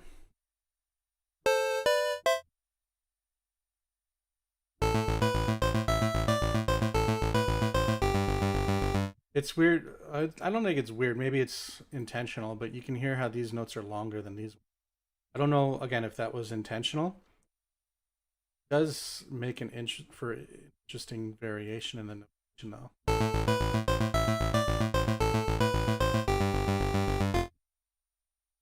Okay, long, short, long, short, long.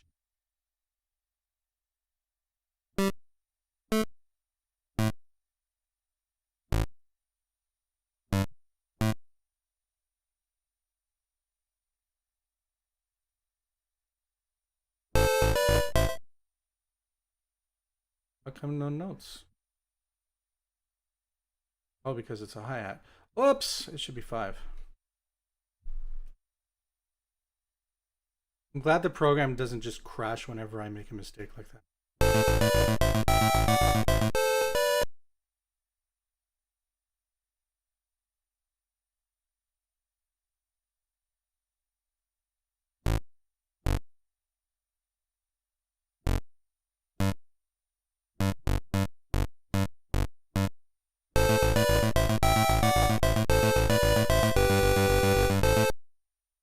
Good.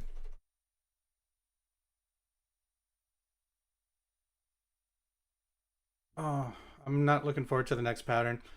The portamentos are going to force me to use the frequency sweep, and I'm not. I think it goes.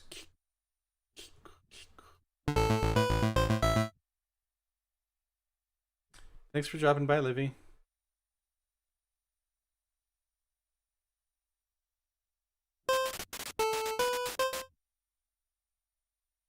Oh, it's not. It's.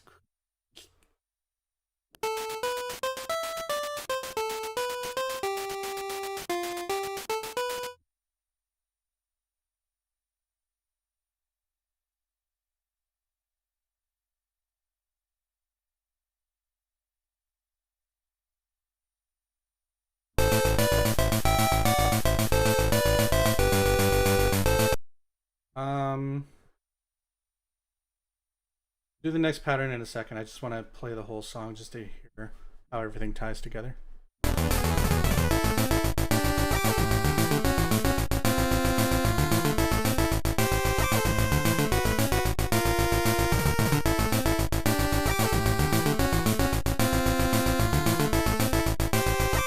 think the bass is too loud.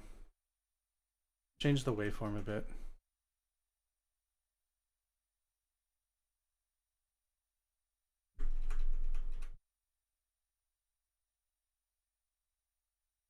So instead of me having to change the channel volume for the sample, if I make the waveform in the sample quieter, like what I'm doing right now, in other words, more center, like more to the center, that will make the sound, the sample quieter, and I can work with that without losing my dynamic range. It's much better.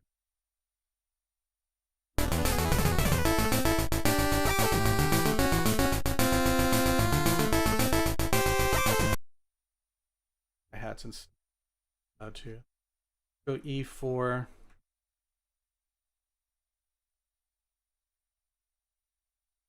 There can be 8. Much better.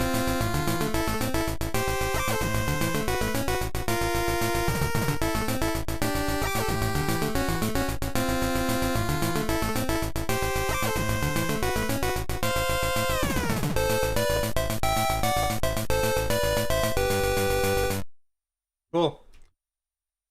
Honestly, it's not turning out half bad.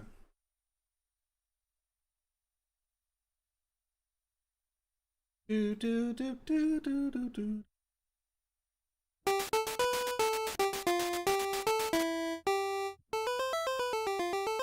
Oh, we got echo.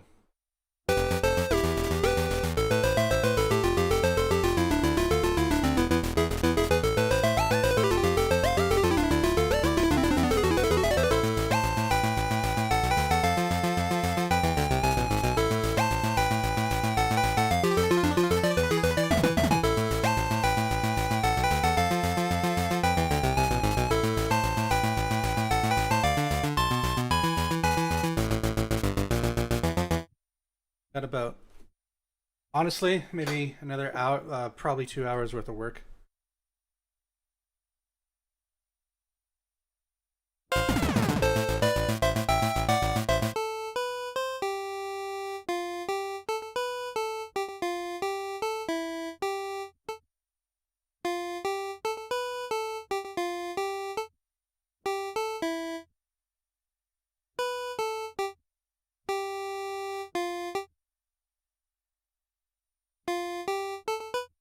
Da, da, da.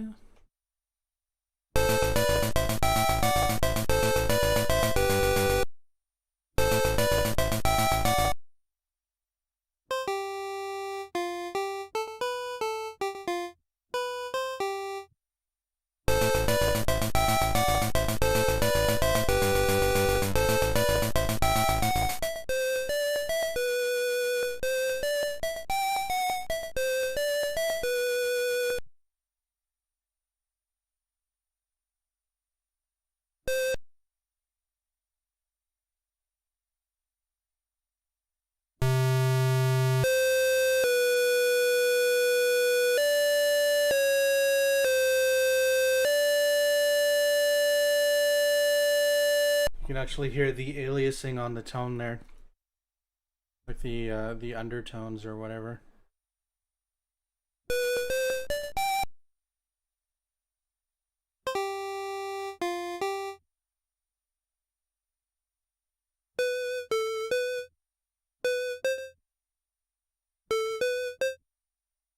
Go into the channel. Da, da, da, da, da, da.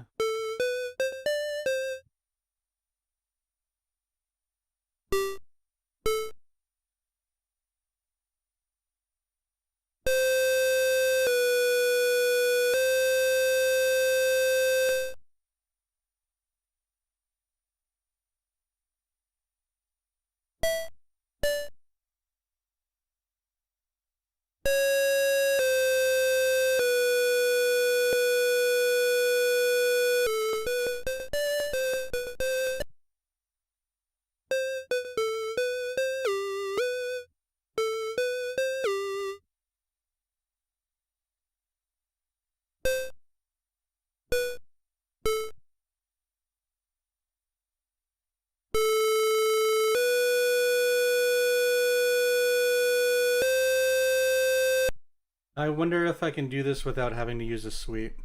The pitch bend is pretty fast though.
I have to use it.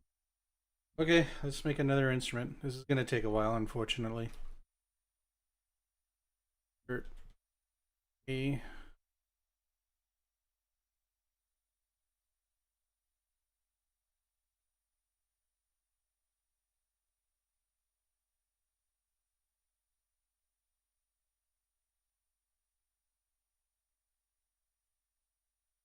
I think it was. I said it was 24 frames per beat. Try it.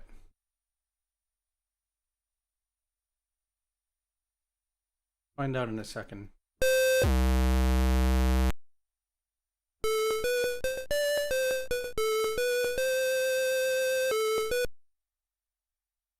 Also works if I actually put the right instrument in.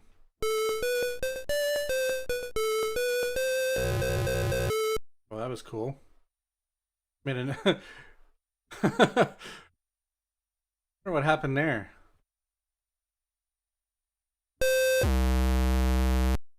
The frequency sweep kept reinitializing because of the vibrato command. I think I found a bug. That's pretty cool.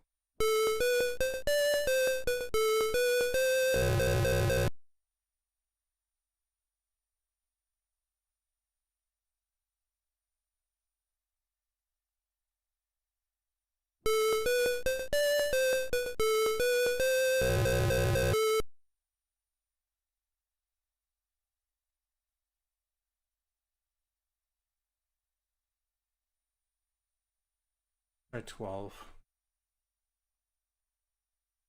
Why did you play at the beginning?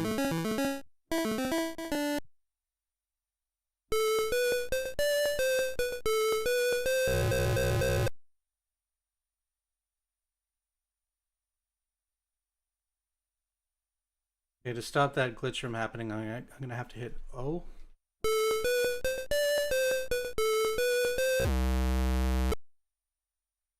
The 12 is right.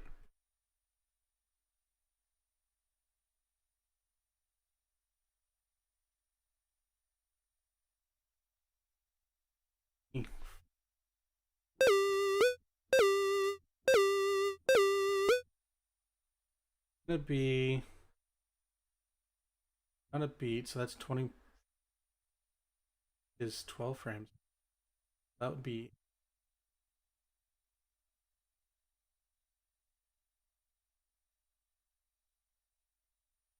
3 frames. 0D0.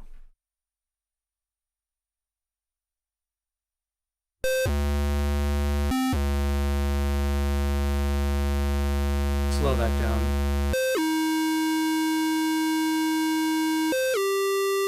I cannot believe that actually worked. That's hilarious.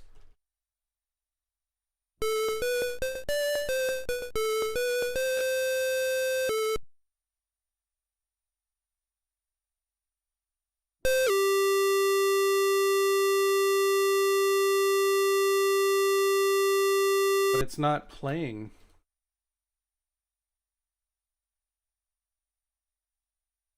Might have to shut off the vibrato. Because the O command is actually messed up.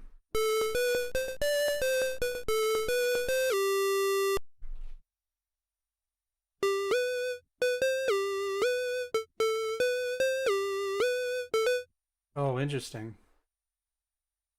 So this isn't really just a portamento command, it's actually playing the attack as well. That means I should be able to just G here.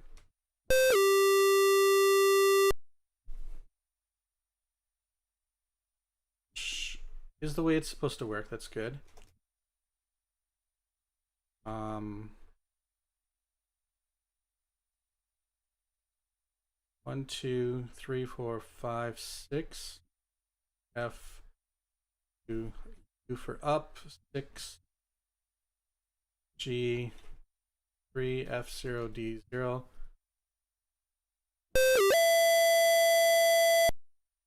Oh, 1, 2, 3, 4, 6.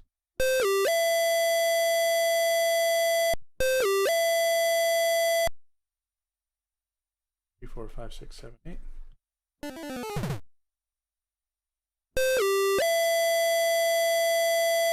It's gonna be fun getting the timing for this. 16.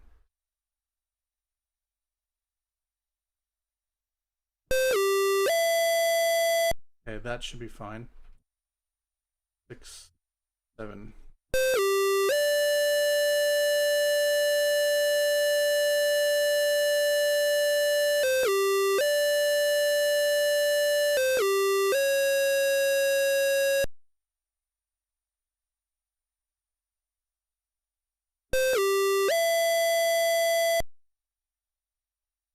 Change this to 1.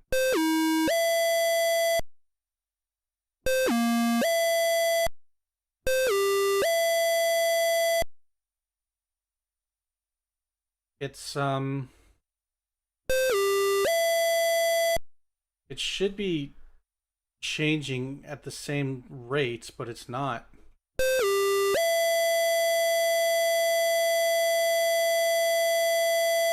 Oh, I think I know why.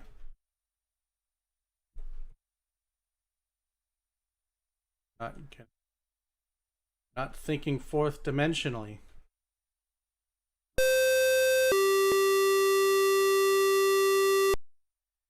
Everybody's been pretty quiet. I'm still streaming, right? Okay. Get any messages?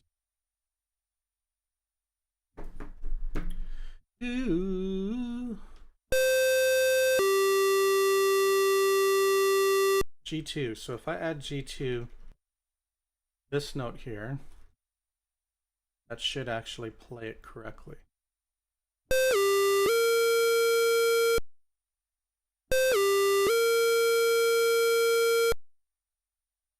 Never mind. It's wrong. Sharp 2. That's going to be the best I can get.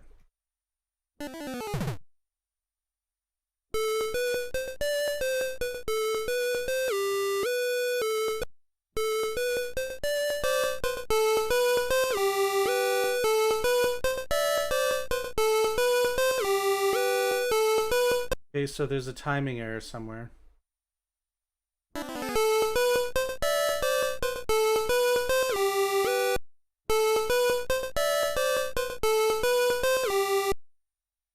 timing error is right here.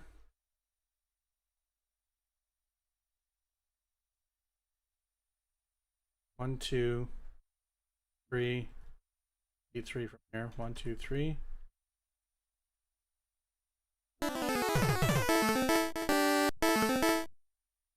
Found another bug in the tracker.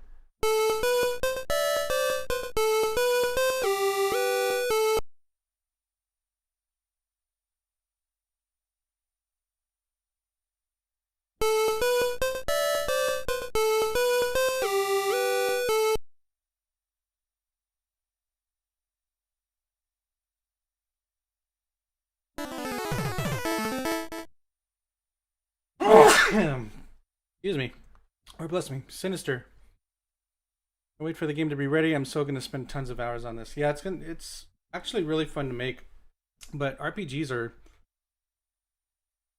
not gonna lie, like it's not just like a simple platformer. Once the mechanics are in the game, you know what? That's not 100% true, but there's just way more mechanics to worry about. With a platformer, all you really got to do is make sure the physics engine works, the collision works, blah blah blah blah blah. With role-playing games, you got to worry about story. You got to worry about battle system, statistics, game balancing, maps. I mean, you have to worry about maps with action games too, but there's just so much you gotta put together. Right now, we're doing really well in terms of timing, but yeah, as you can see, it takes a long time to put stuff together, especially if you're trying to keep in memory limitations. Pattern.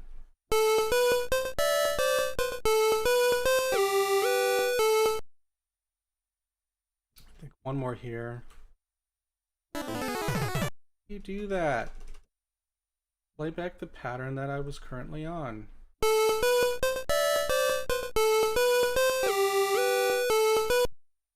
Okay, 1, 2. Here. Save.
sharply.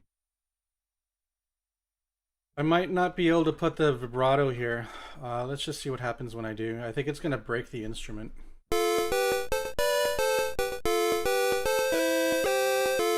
It breaks the instrument, so we can't use vibrato on these, fortunately.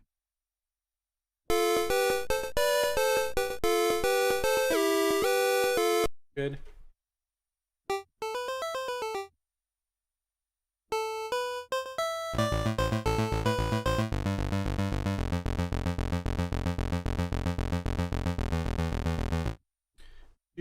Do.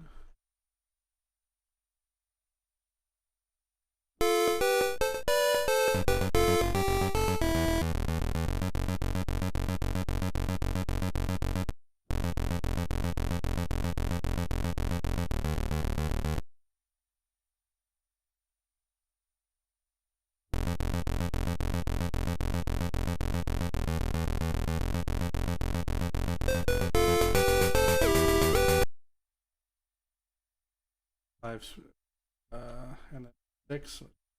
Have a 6. We'll insert. I'm gonna go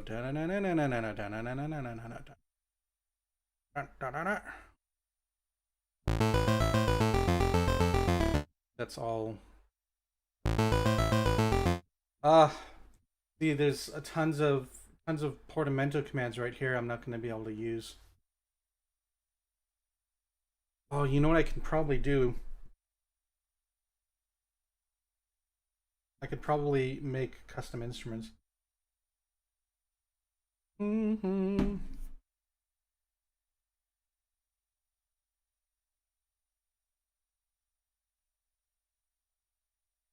Guys, I'm just going to take a 30-second break. I'll be right back.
Oh, sorry about that. That's what happens when you drink a lot of liquid when you're on live stream.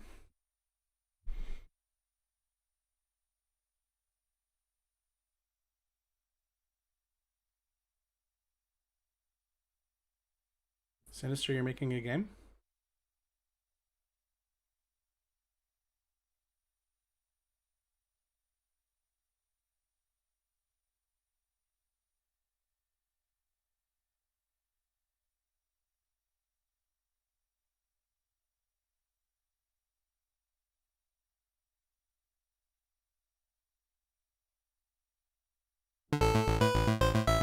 Yeah, if you want to share your work, definitely do it.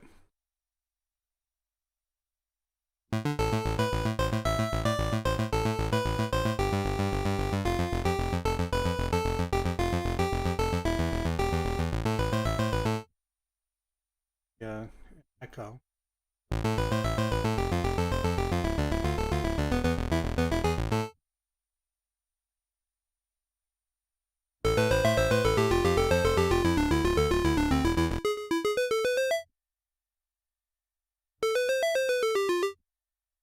Those are just long notes. Yeah, they are.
Oops.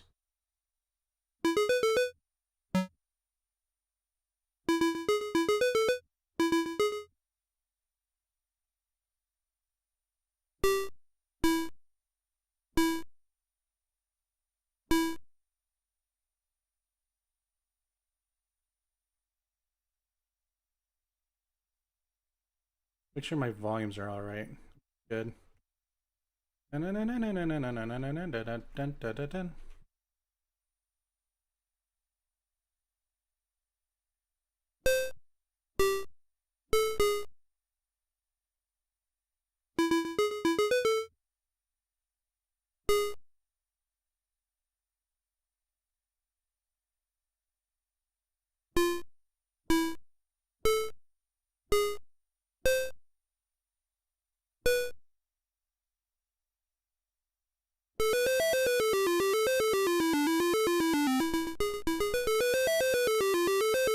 That sounds a little bit weird because it's not using the whole sustain, like decayed into a lower sustain. But it doesn't really sound like there's much of an attack.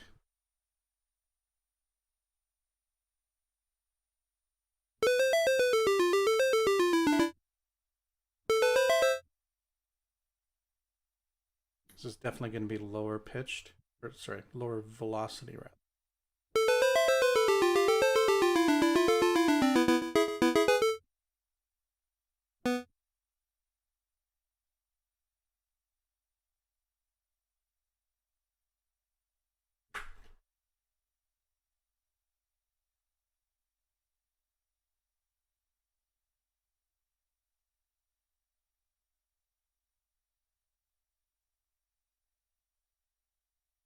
There was a function of the Game Boy Advance tracker, which is not public, unfortunately. I don't even have a copy of it. That allowed you to change instruments so that it can change pitch numbers instead of, if I remember correctly anyway, pitch numbers instead of notation. And because of that, you could basically play an arpeggio at any note you wanted and it would play correctly. This doesn't work that way. So if I wanted to do the next part with all these pitch bends, going to have to either make multiple instruments for it, which will take a lot of memory, or sacrifice the pitch sweep on channels it doesn't. We'll try both ways. We'll just see what happens. I mean, I don't want to, like I said, I want to try to make this as accurate as possible.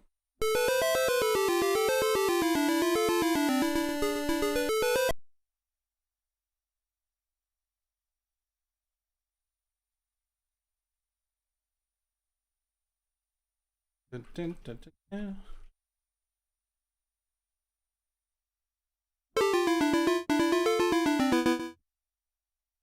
yeah.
Okay, 7. If you guys have any questions about anything I'm doing, let me know.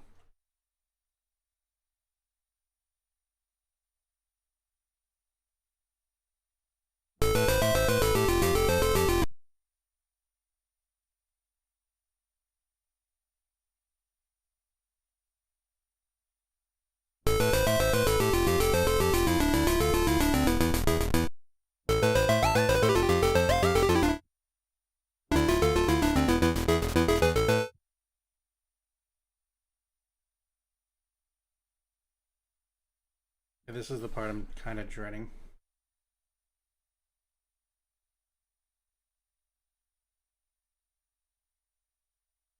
Copy, paste.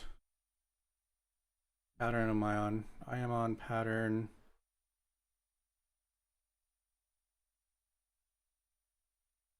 Oh, pattern 5, pattern 6, pattern 7, 6, pattern 7.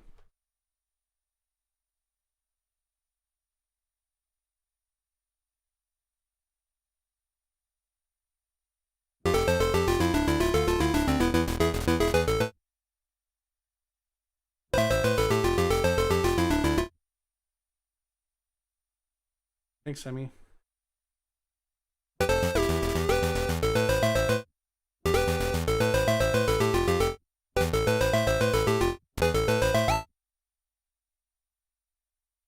The part I'm kind of dreading because I'm not sure how I'm going to do it.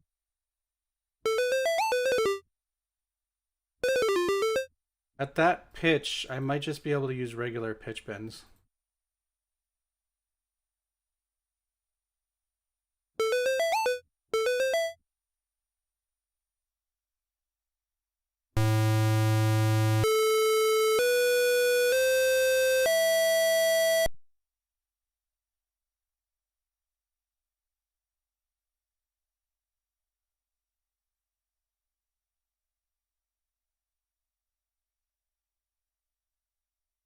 for O here.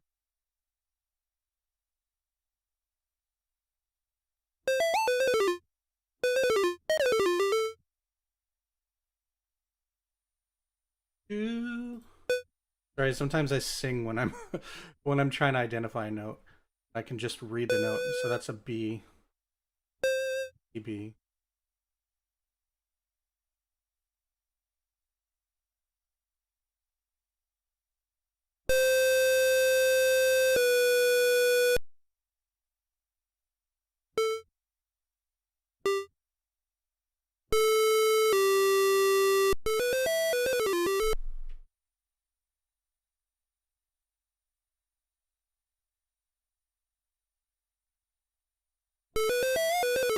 Oh, why are you so slow?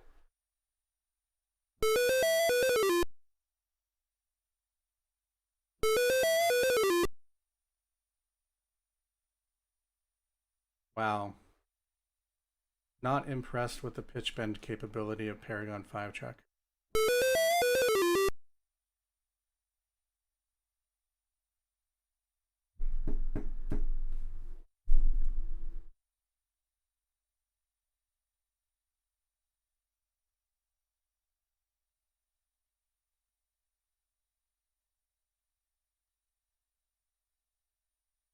I'm just thinking about how I can do this. I'm gonna have to no, I don't have to sacrifice because I can just use one instrument. Play it between both. But I do need to figure out the notation. It's it's not an octave, is it? No, it's 5.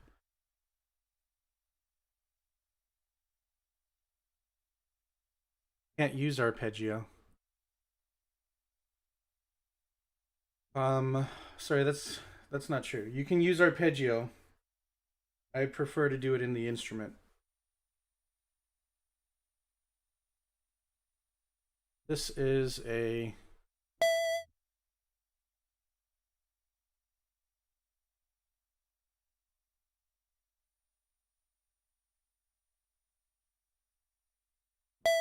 that's an E, F, F sharp, G, G sharp, and then A.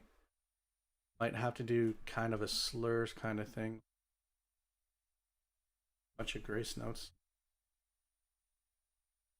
I am going to try something. Make this B. Doing that. Save in case I get a crash. Pulse. What to call it? Drill? Fine.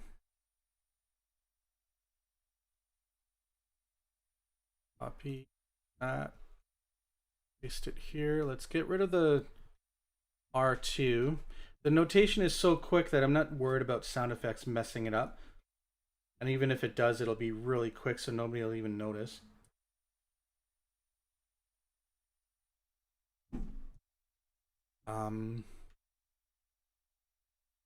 G, get rid of this. Let's do 6.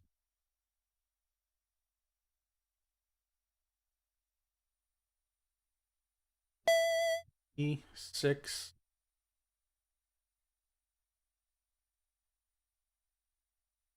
G. 2. E. G sharp 2.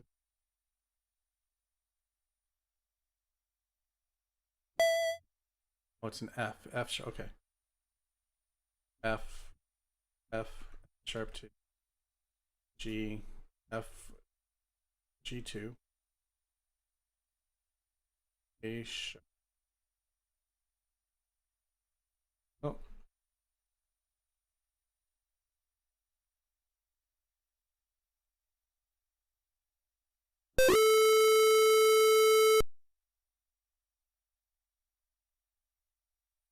Gonna give me kind of a linear pitch bend because it's so fast.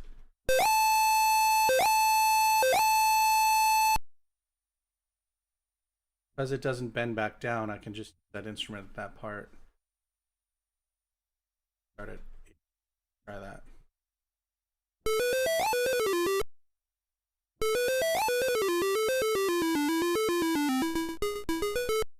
does kind of work, doesn't it? I mean, you're not backseating. Actually, I prefer you to make suggestions. One, it helps me. Two, if it doesn't work, I can explain why it won't work. And people learn, right? So it's all good. Actually, I prefer you to backseat.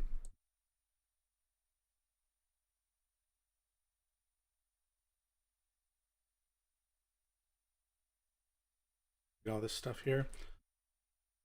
All this stuff here. I don't want to get confused with all the extra notation. And me getting up there in my old age. But 1, 2, 3, 4. So the good news is he's basically just lowering the pitch. Like, obviously, I can't just transpose everything here. I mean, I probably could just by fixing a note or two. But that instrument, oh, that's not going to work for these lower notes, so I'm going to have to make 2 more. Meh, whatever. One that ends in F, one that ends in D. Really quick.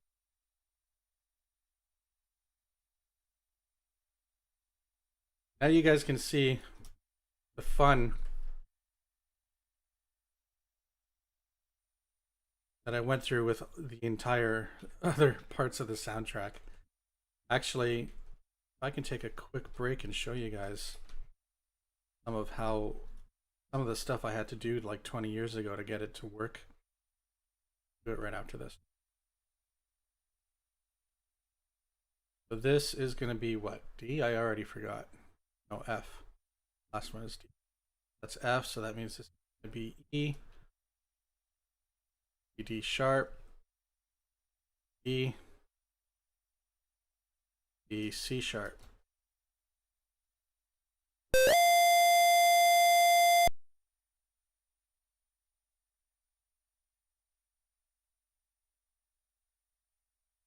Keep telling myself that, Gary. The passion. I already forgot. Was that D?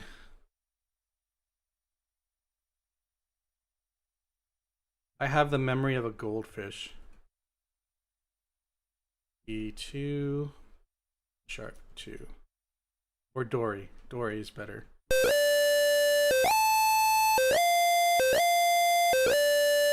So because those don't use pulse, pulse is the wrong word. Because those don't use frequency sweeps, I can use them both on channel 1 and channel 2. Which means I can put them in the echo. So I'm going to save this. I'll just show you guys really some of the stuff that I had to do to get everything working. Although you're already getting kind of an idea. What's a good song? Prophecy. Not show that off. The battle theme? Track 8. I never remember the track numbers. I should have put the name. That'd be track 7, I think. Track 6, actually.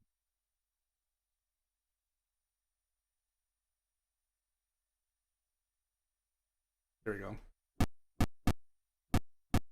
So those are the kick drums.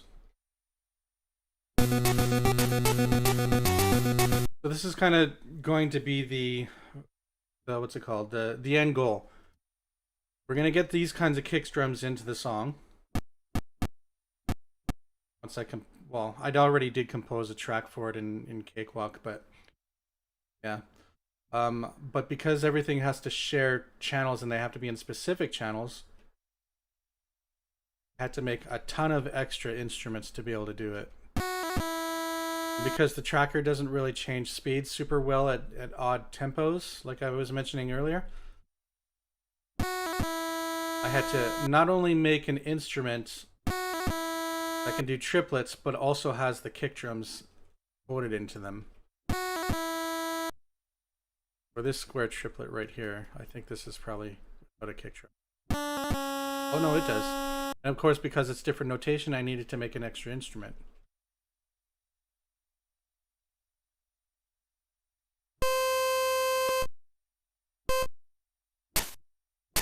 This is the snare that I'm gonna actually let's save this. There.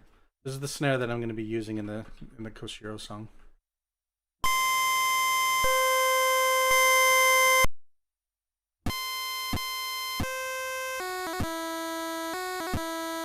All that just to make the song sound like it's seamless.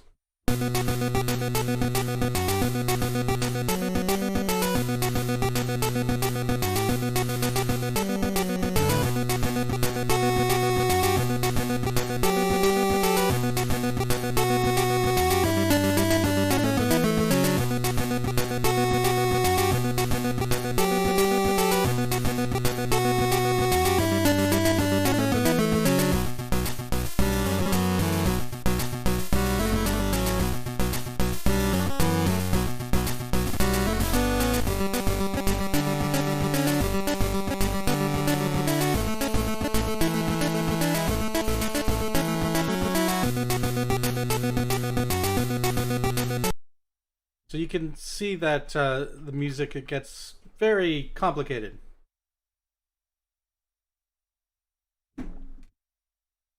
This one is only in the basic form.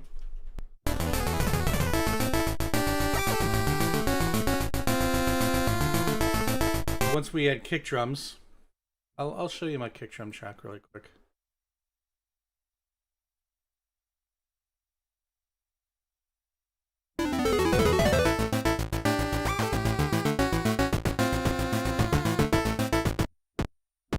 That's the kick drum I'm going to try to replicate.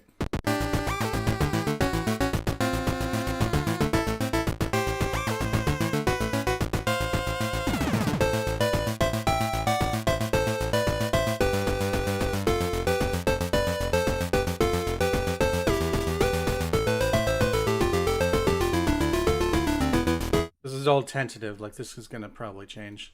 I'm not going to do this on this stream.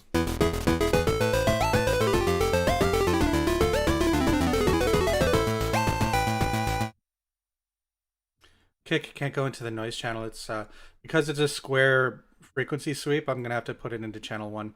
But like I was showing in the battle theme, because there's so much other notation going on, once I get the kick rhythms down, then I'm gonna have to go through every single row and input extra instrumentation I need to make for those kicks. Yeah, long story short is it's going to be tedious. I don't want to do that on this stream. In fact, I'm not going to do it on a separate stream. It's going to be one of those fine-tuning things after the stream is done. But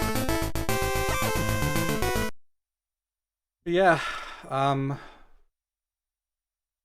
to be fun. And because I'm bouncing the channels back and forth because of how the portamento is working, I'm probably gonna have to make double the amounts of instruments for it, which is fine. Like right now, I'm nowhere near the 10K limit. I'm only at like 2800, 2847. But I think I need to be at most 10K, because the rest I think is used by the player. As long as I don't go over that limitation, I should be fine. And considering I'm like 3/4 of the way through the song right now, I'm not worried. In fact, I wonder how big the track's got. The most complex track in the entire soundtrack, I think, has got to be the Creator theme song. What Eric calls the Madman's Parade. Definitely not. It's track 9, isn't it? Yep. You can hear how kind of crazy it goes. Actually, it doesn't look like it's using that much memory. It's only 3,700 kilobytes.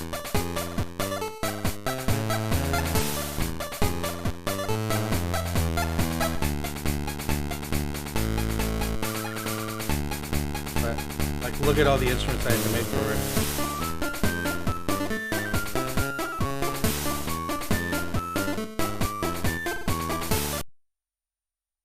Kick.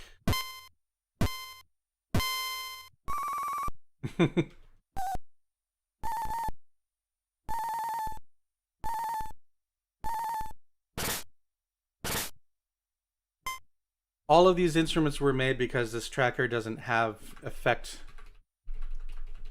to be able to do stuff like that.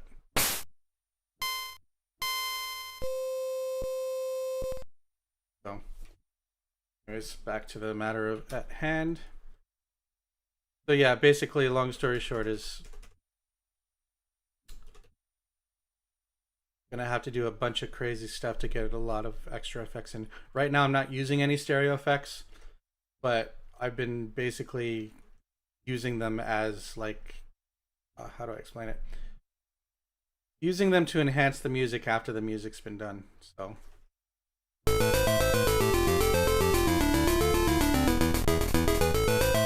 Whistle was done with a flute sample.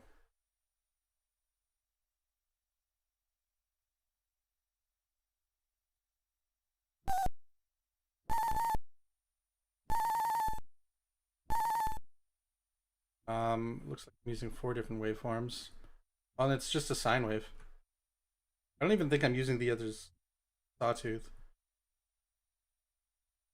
It's just it's just a sine wave. It doesn't sound like a sine wave because if you look at the volume, it's volume 2 instead of 3. So it's kind of distorting the sound a little bit because it's making it quieter.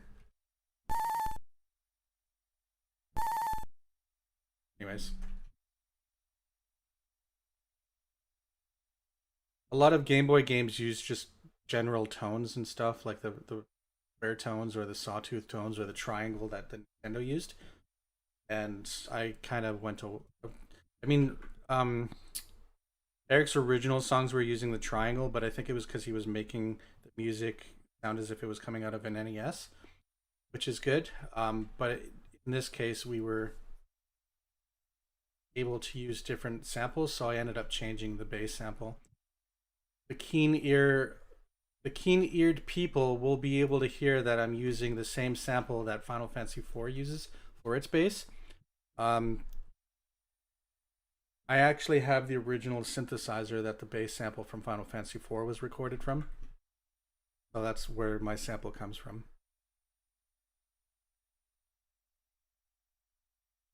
Good. Oh, I think it was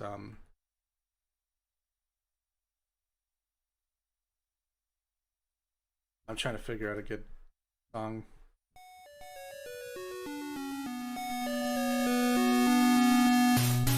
Yeah, there we go. That's just a triangle, I think. That's one where I opted to keep the triangle, but there was another song that I just, here we go. Wave. It doesn't work as well because I don't know the track names. There we go. Let's just use the older version. Here we go. Creator version. Here we go.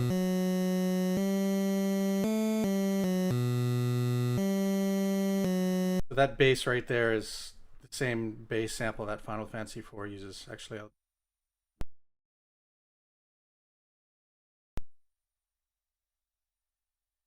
or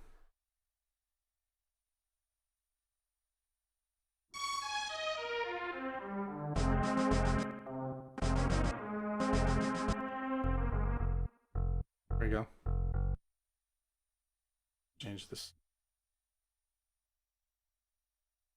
So like if you listen to the bass that I'm using, and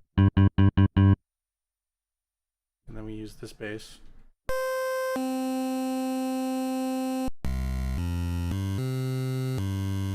Same bass sound.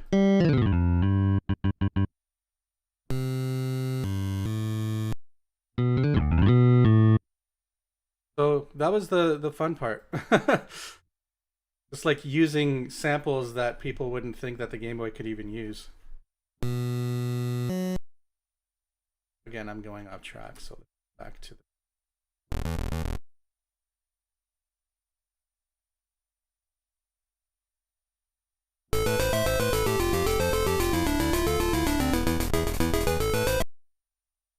oh.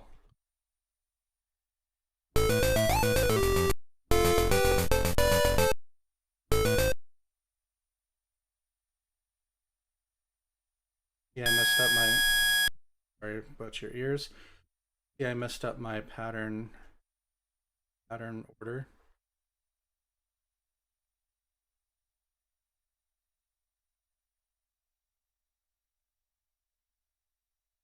Fixing the pattern order right.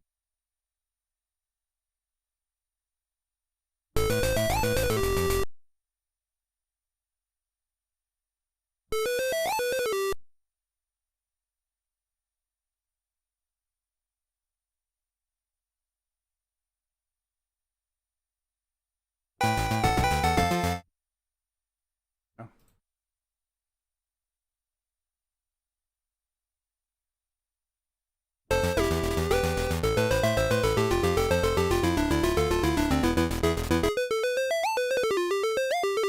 It seems like that should be faster, doesn't it?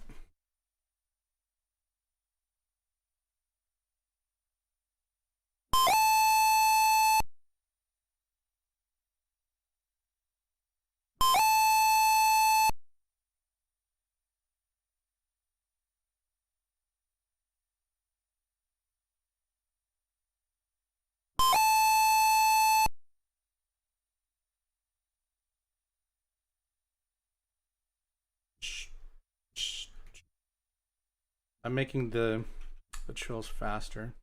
Trills is probably not the right term. There we go. That should match this.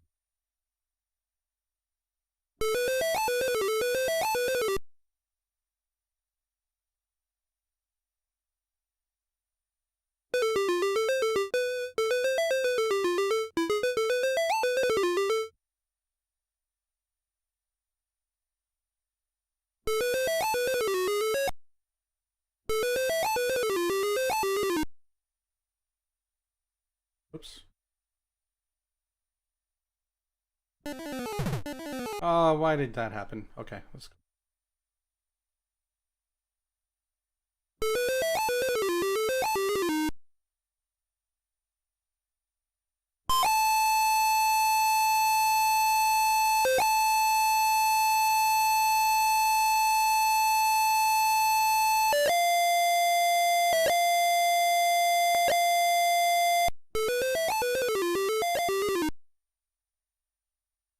Guessing I'm just gonna look at the notation.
missing something. Not.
That sounds good.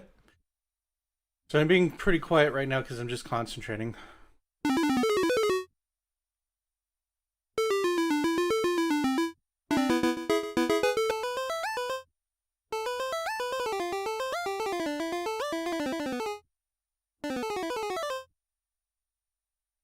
I guess that's a little bit of an echo too.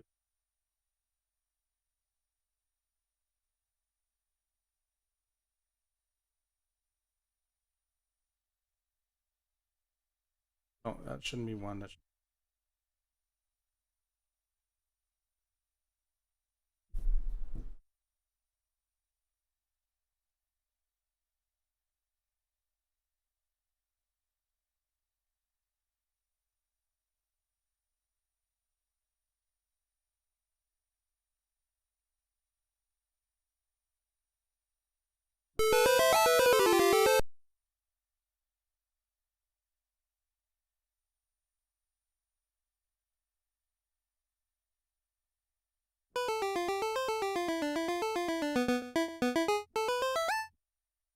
let's cut it off here.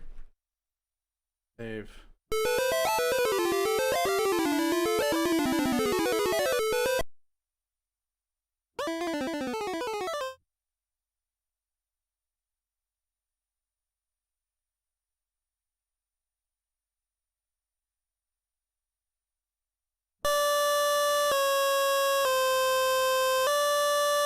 Maybe my notation. Oh, weird. Okay, so it's starting.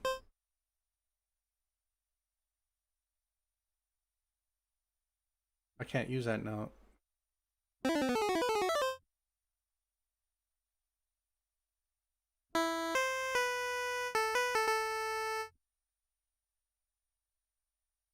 Yeah, the note needs to cut off here. There's two notes playing on this channel that shouldn't happen.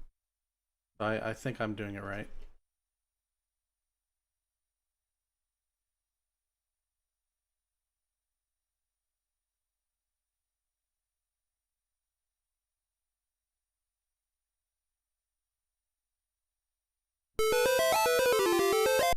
The bass the same?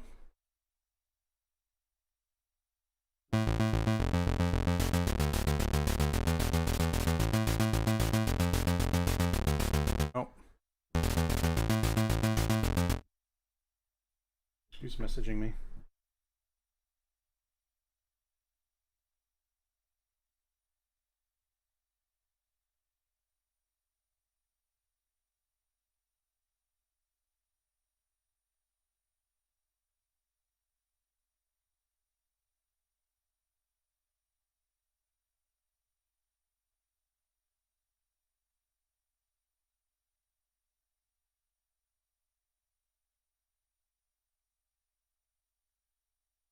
Am I still live, guys?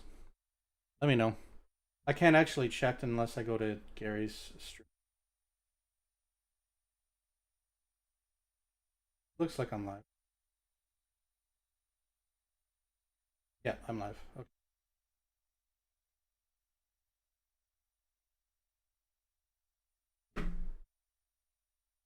So I saw a message and I'm just like, is something wrong? It seems like it's okay. Thanks, Gary. Thanks, Frozen Throg.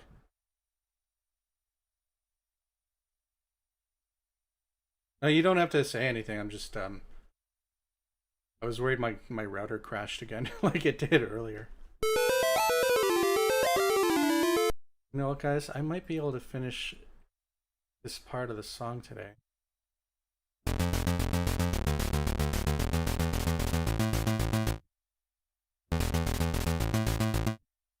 Next part of the song should be a little bit more.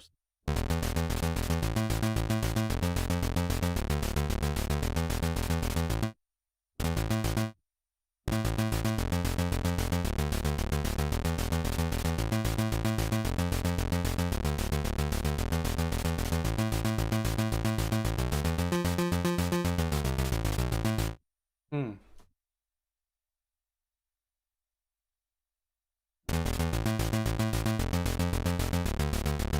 Okay, so I'm considering that done. I don't think the bass notes change at all.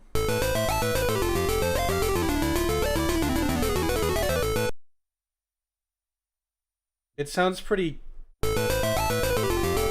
The thing I don't like about this part in my version is that it's just not like it's not using that envelope, so it's sounding very flat. What I mean by flat, I don't mean like pitch wise. I mean like volume wise. So that's something I'm going to try to fix later. Right now, if I put it in, it's just going to cause a lot of clicking. Okay, save. That means I am on pattern number 8. Add it to our order list so we can actually hear it. I'm saving like every second I get. I've never had this program crash on me except the one time where I was actually testing it. So I never know when if it's going to crash. It probably won't, but doesn't hurt to be.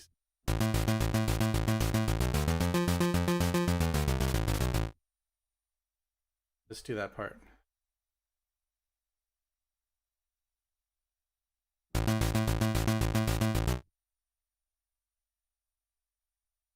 Okay, these are long bass notes.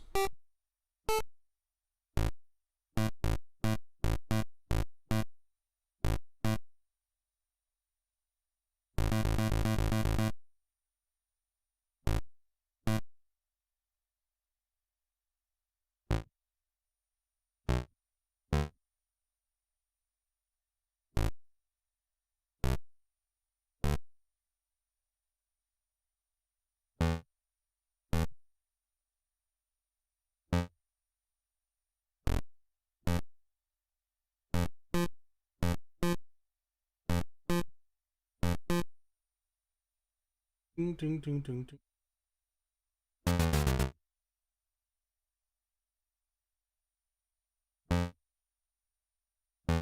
Sinister, do you mean in the Infinity soundtrack or just like a song that I've made from scratch, like non-Infinity wise or Game Boy Color wise? Infinity wise, I would say the best song I think, at least the song that I had the most fun making, was the Evil Creator theme.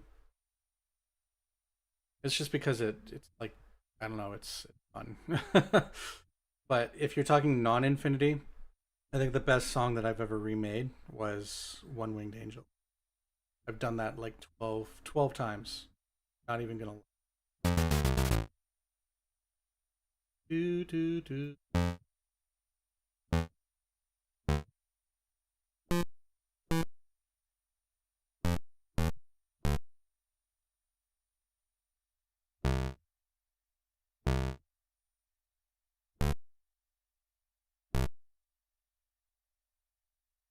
do do. Yeah, I've made what? How many versions? I remade it when it first came out back in 2000, 1996, I think it was 97. I remade it again for Game Boy Advance I remade it again on Impulse Tracker. Remade it again in DS. Remade it again as a Final Fantasy VI remix. Remade it again with the demo samples from Final Fantasy VII, which were never released in the commercial version. Yeah. Remade it again when I released an uncompressed version, which basically used all the original synthesizers that the game recorded from. I've just remade that song way too much.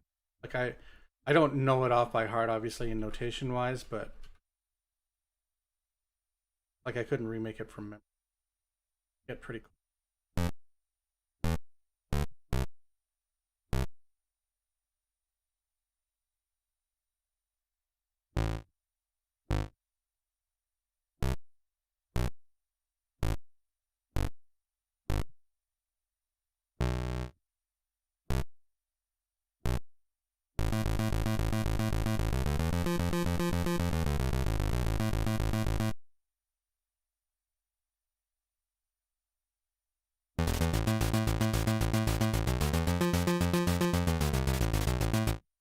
I could just copy that.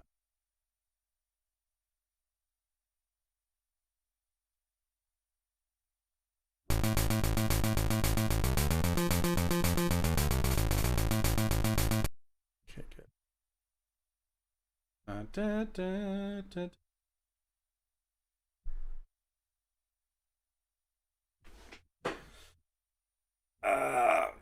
Just search up Mathew Valente, One Winged Angel, and you'll find a lot of them. Not all of them, but a lot of them.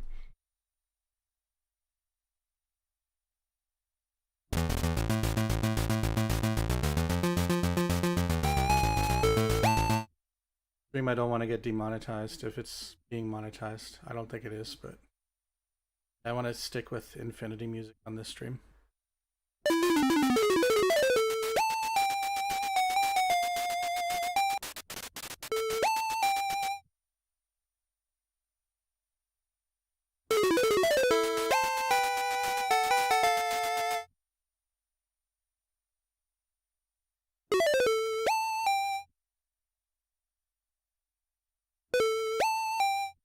How? What? Oh, that's the wrong instrument.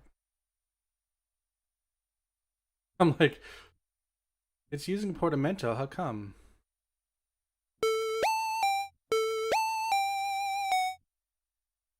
Okay, so to do this one, I might need to do that trick that I was doing before. TV player would crash.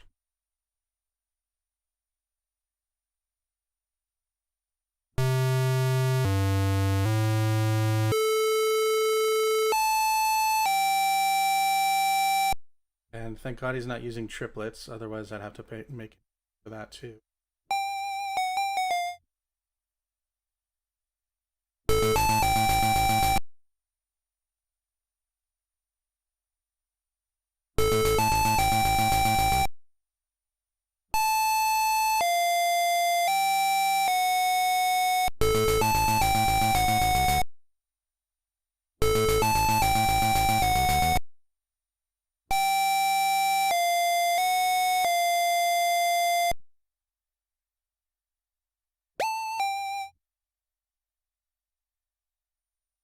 Okay.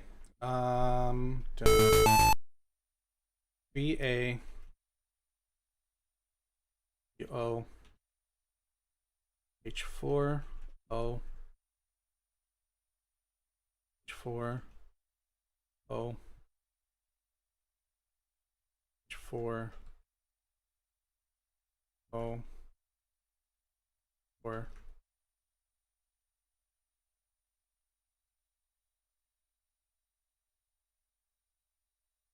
H4.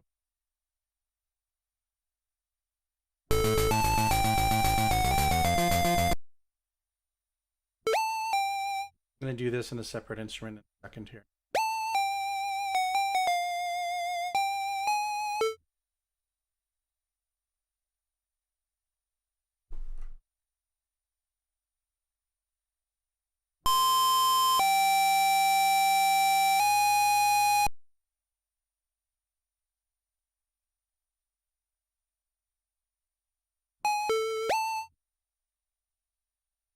This will be right here.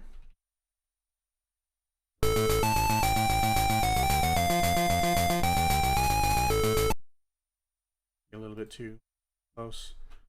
Try that.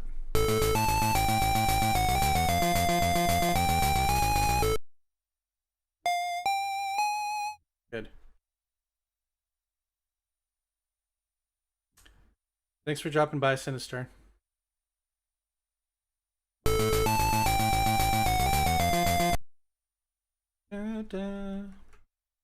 Now we get to do some math. So, my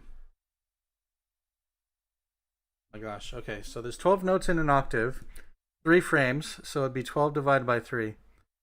Because my name is Mathew, I don't know how to do the math for that. 3, 4, 5, 6, 7, 8, 9, 10, 11, 12. Okay, so that's 4. I'm guessing it's 4.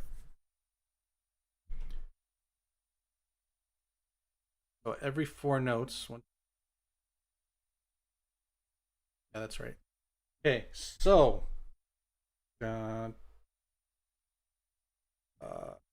A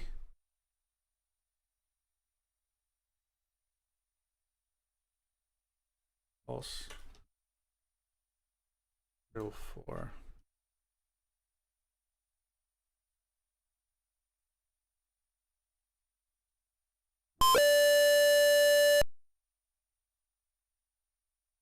Done it, I think.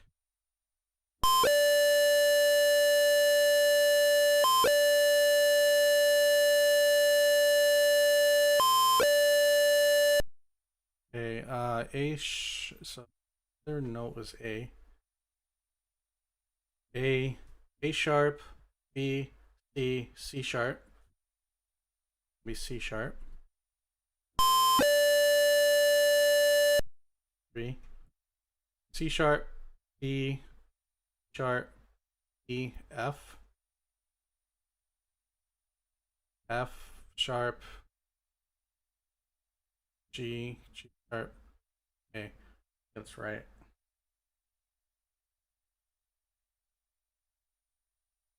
Should be going by 3s, shouldn't I?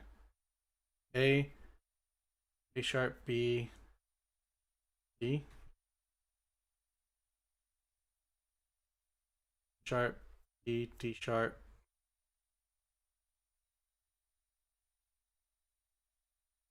D sharp, E, F, F sharp. That'll do an octave.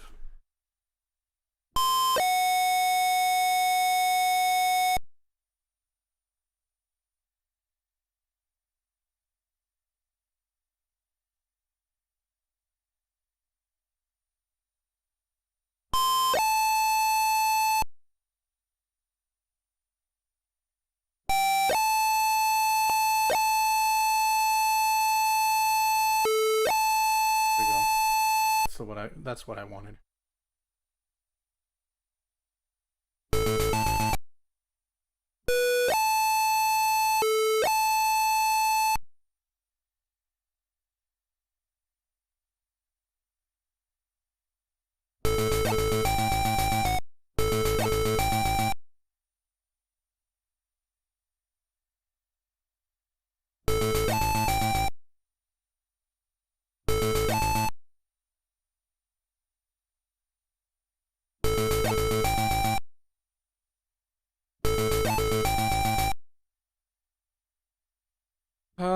So this tracker really doesn't like to put vibrato after a note's been changed in the instrument, does it?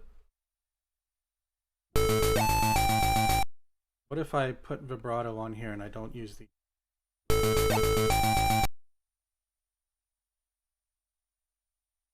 Okay, so I'm gonna have to compromise.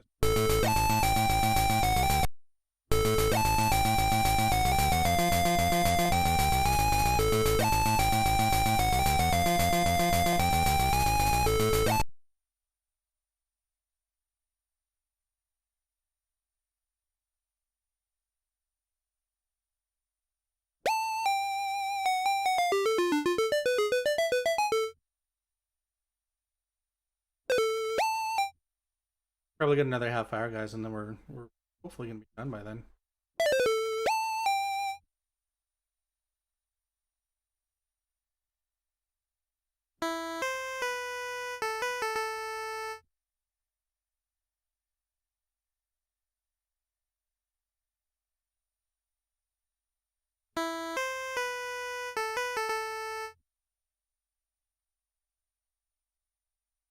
Do I have a pulse 0? I don't think I do. Yeah, I do.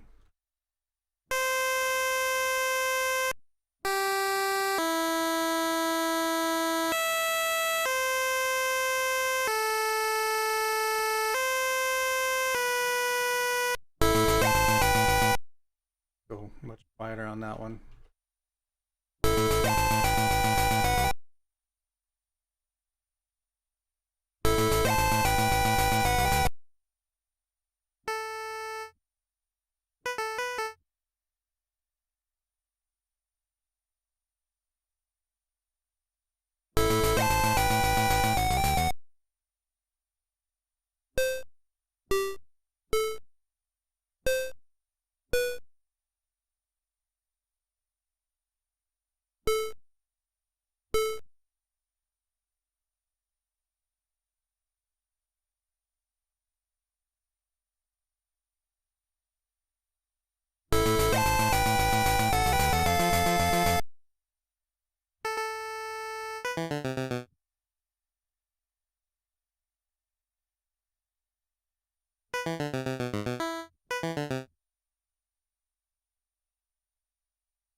Hey, Grubmeyer, how's it going?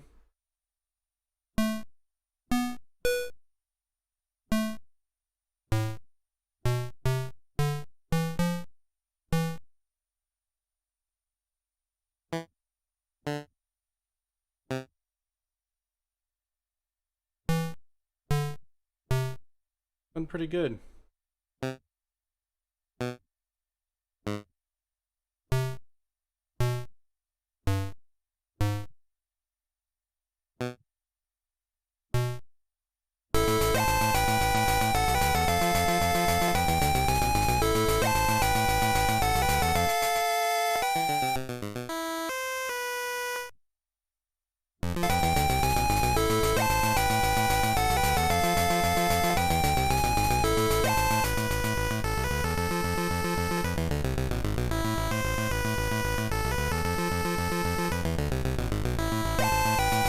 Kind of sounds like there's a note that's not right.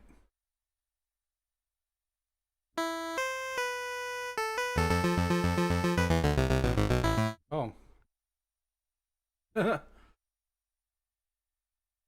Yeah, gotta do a bit at a time, mostly because my memory is not as good as it used to be.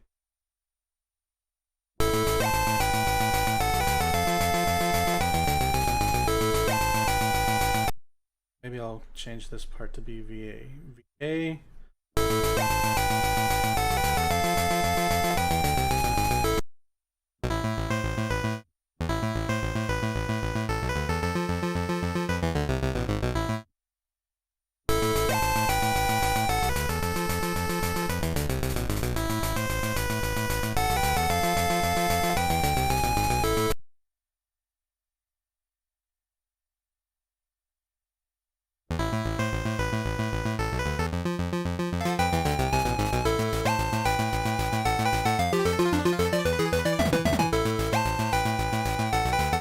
That's gonna be fun because I think one of those are detuned.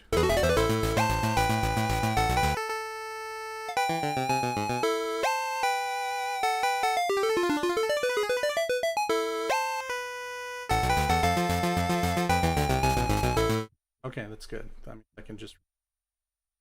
It's gonna be 8, 9, 8. A pattern. I'm gonna copy everything from number 9. Actually, oh, let's just start over. That.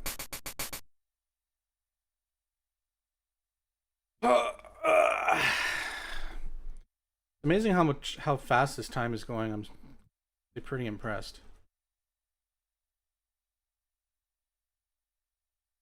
Okay, base is easiest, so I'm just gonna get that over with.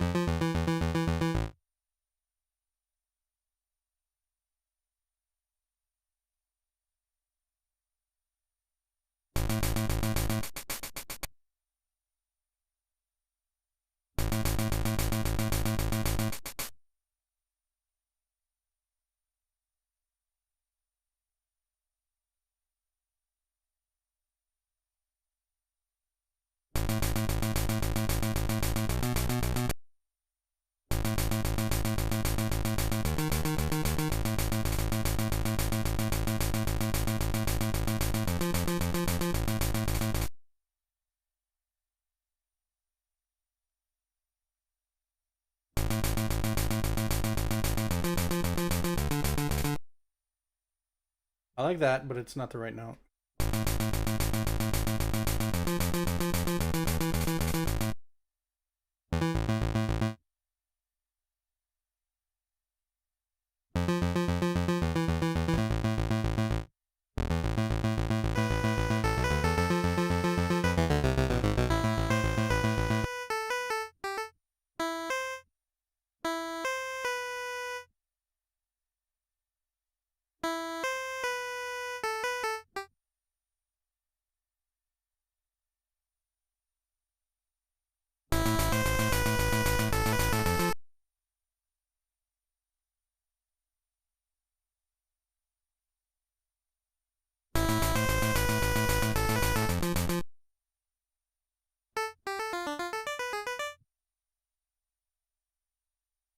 Ooh. Oh, that's tuned in. It's an echo. Okay, no worries. Let's do the square.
Mm-hmm.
Okay, that should be good for that channel.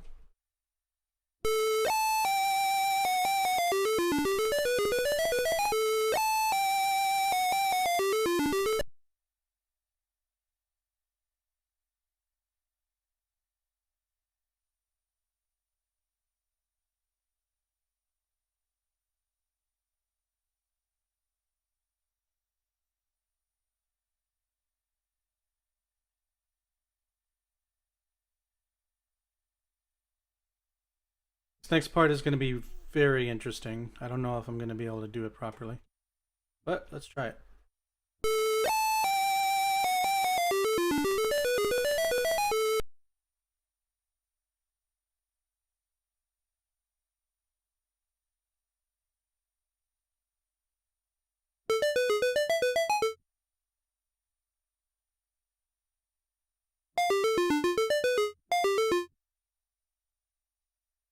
I'm going to copy from here, paste one row below. I'm going to get rid of the vibrato. Although the vibrato, I could probably, no, let's not do that. Get rid of the vibrato. What I'm going to do is F1, 1, O, O, think. Last 4 notes right here. Also, actually, they're not lower in volume, are they? They're the same volume, so let's not change the volume. Curious, actually, is this work?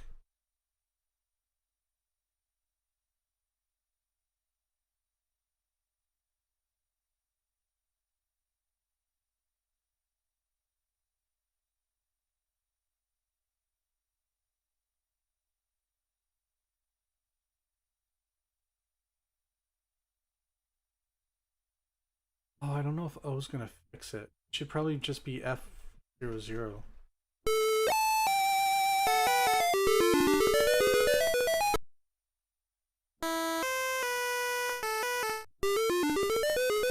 Yeah, that's not gonna do it. This is where I have to experiment. How fast?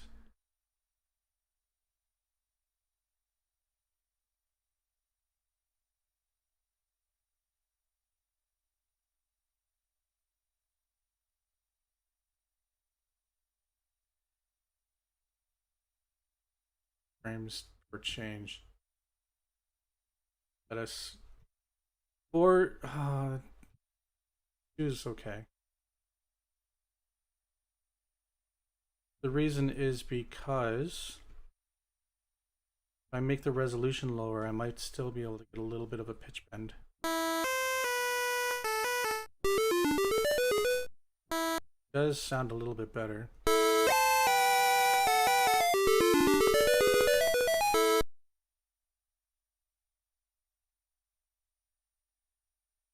Those notes are too long though.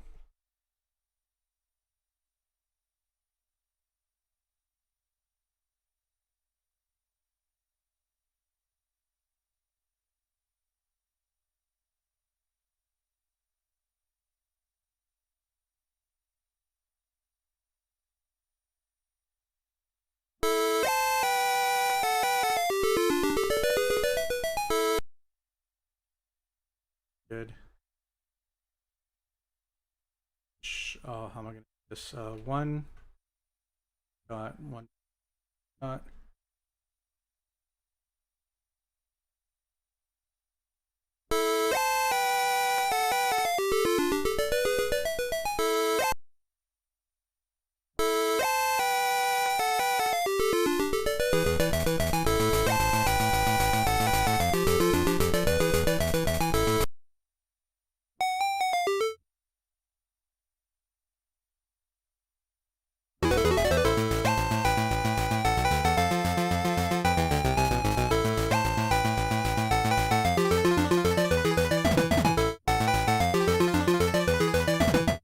So something's not right.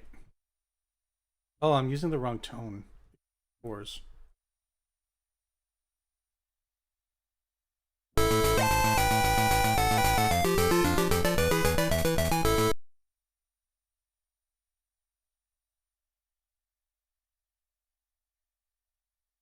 That's too long. That's too short. My regular note.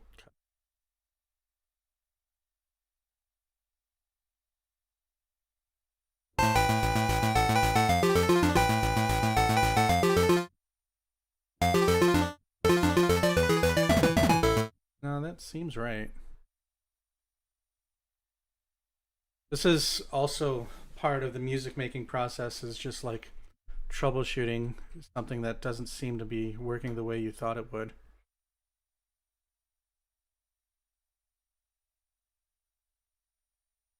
Let's just put these as regular notes and I'll just cut them off short.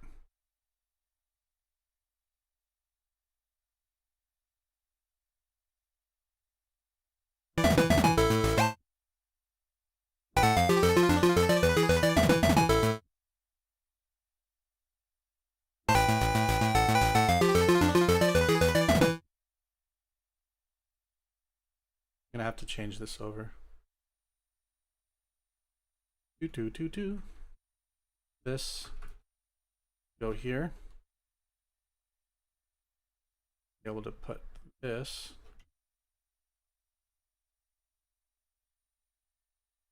here.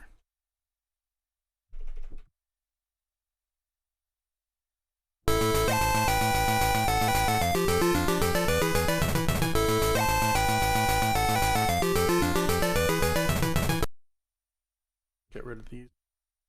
I think it's the pitch bends that are not working correctly.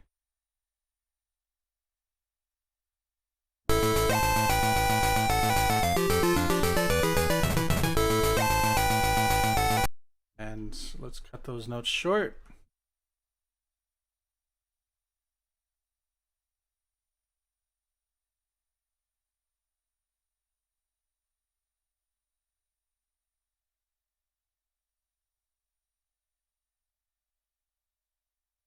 That one needs.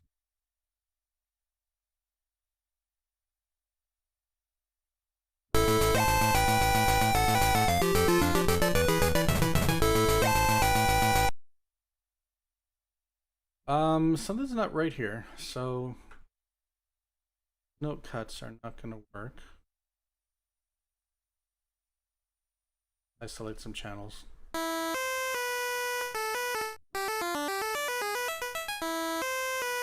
Oh, these need to be.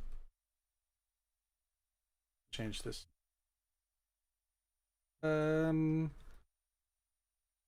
Hey, E02.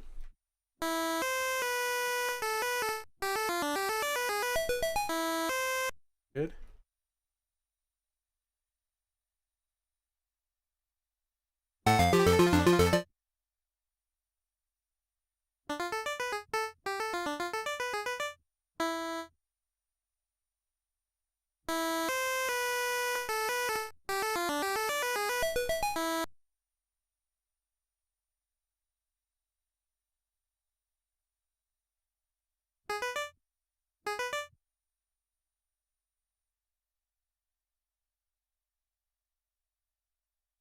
I think my timing is just off.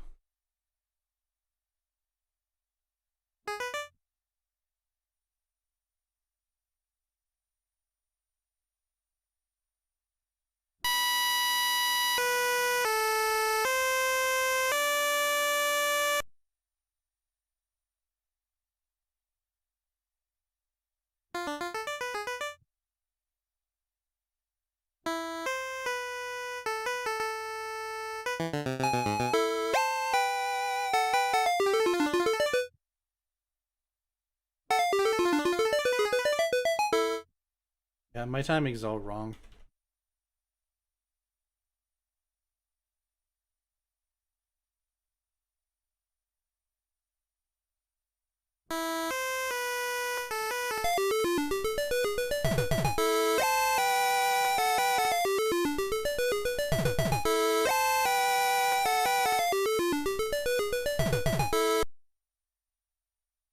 Slow down the speed.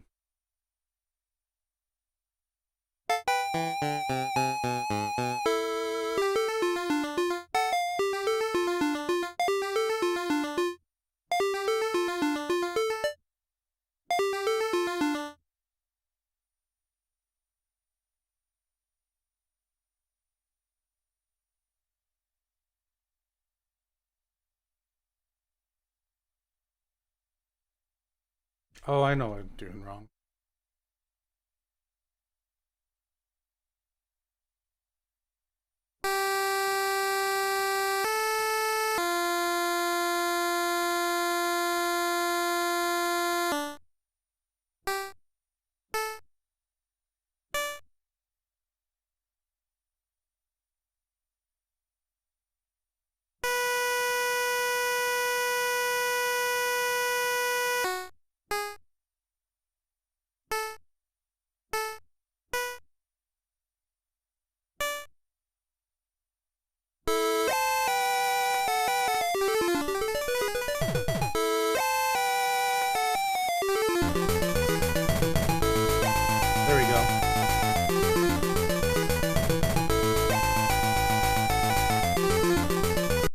because of that envelope in the lead instruments, the lead instruments sound way louder than the short ones.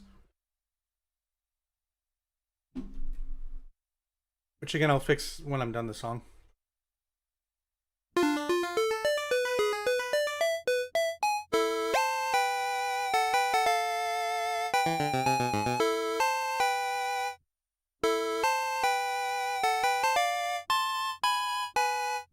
This is going to be easier, much easier.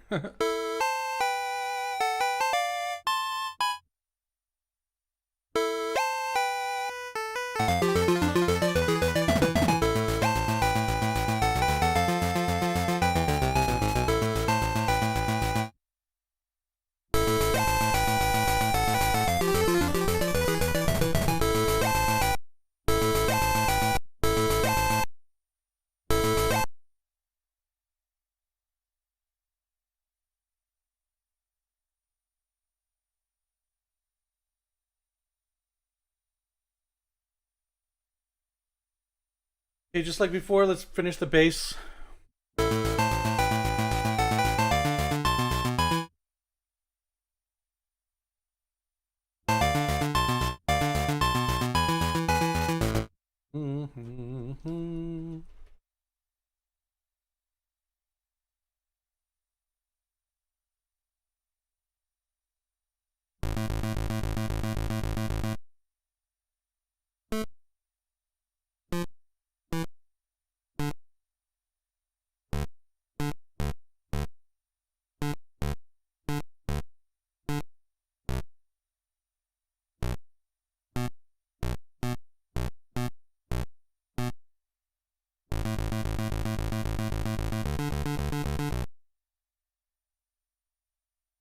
It's too long.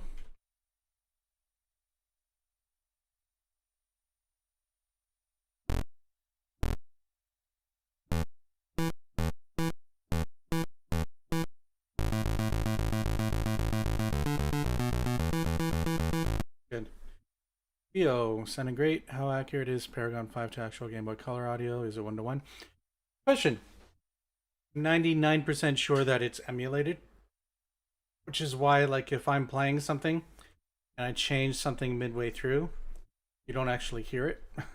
Like, for instance, if I hit F6 and play this, and I highlight it, start changing notes, you don't hear the differences until I hit F8 and F6 again.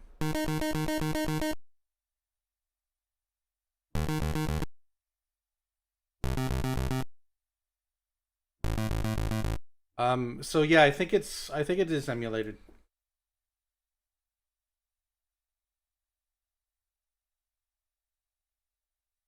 To answer your question though, accurate? I don't know if it's accurate. I'd have to do a bunch of tests. I hope it's not accurate, because that means if it is, there's going to be a lot of clicks on our original hardware.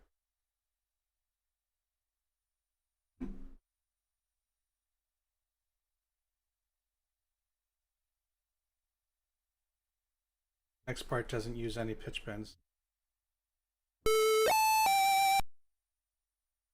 Do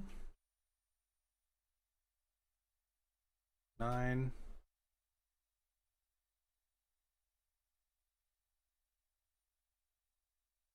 Oh, this should be 9.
O H4 O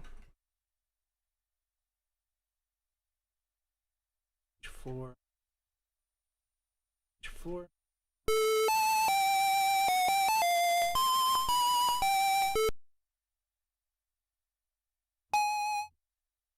Let me turn off.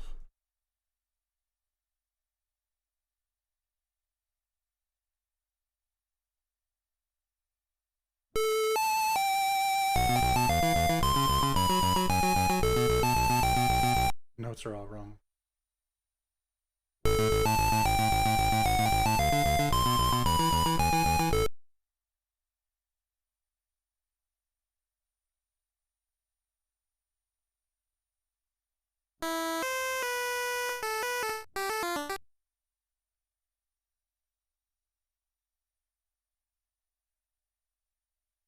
I'm really close to the end here.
Now in the regular song, it's going to loop here. Technically, I'm done. However, like I mentioned, if we do decide to actually like use this part of the song here, I am going to just. I really like this part of the song, so I hope I'm planning to use it.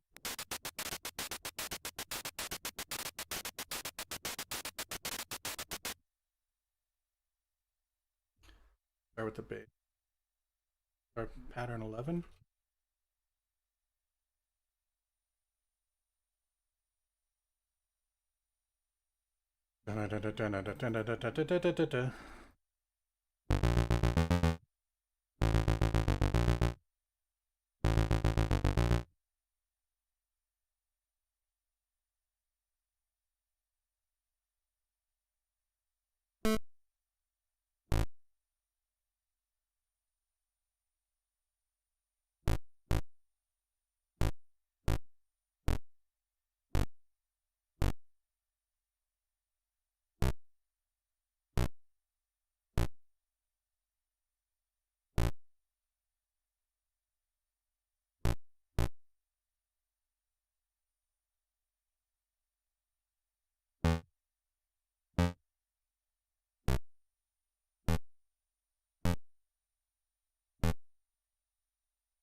I messed up.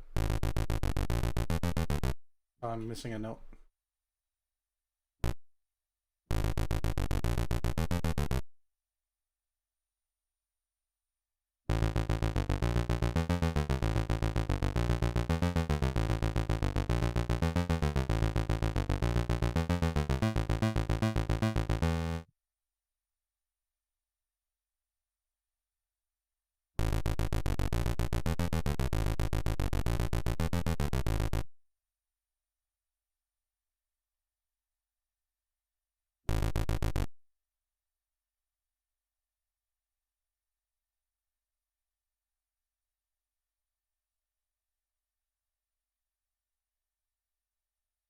Okay. Do do do do do do do do do.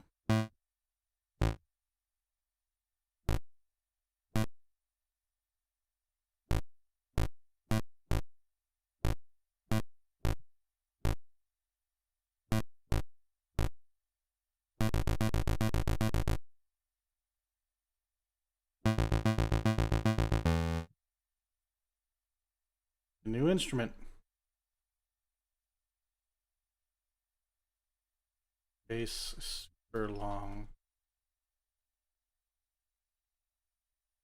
Again, the bass doesn't work the same way the other channels work. You actually have to like put the amounts of rows you want in on.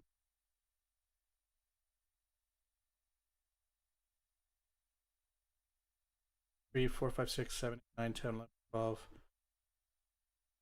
14, 15.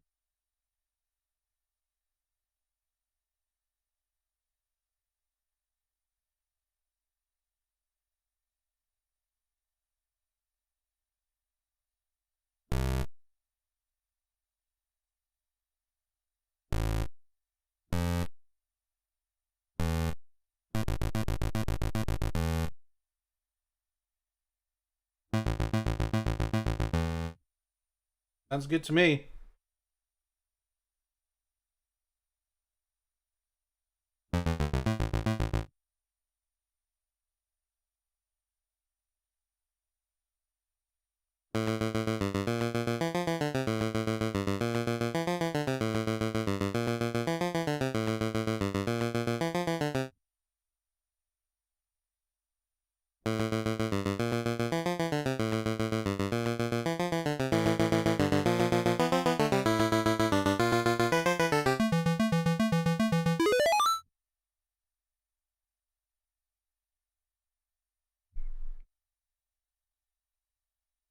That part in a sec. Gonna do the noise part now.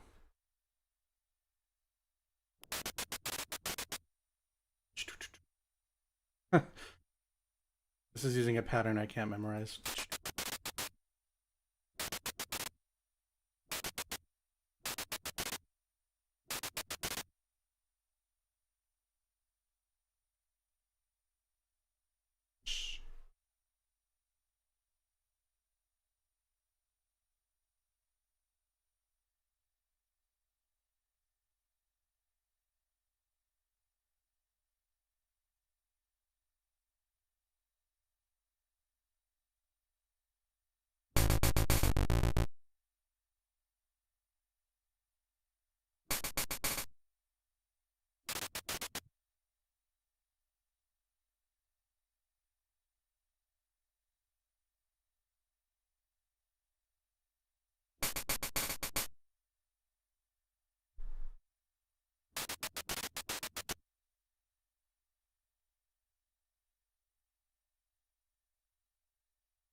Right? It's gonna sound a little bit different when I finally get the snare in there.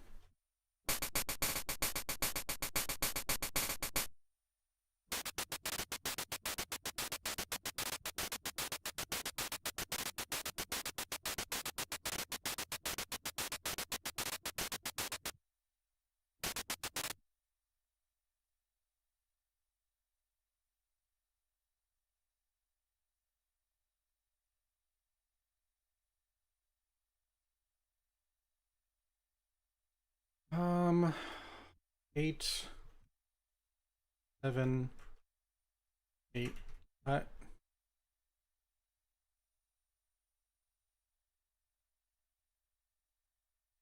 7, 7.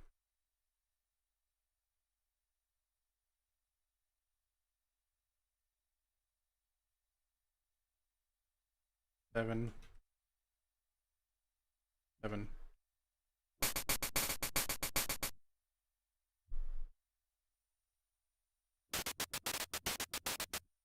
There we go.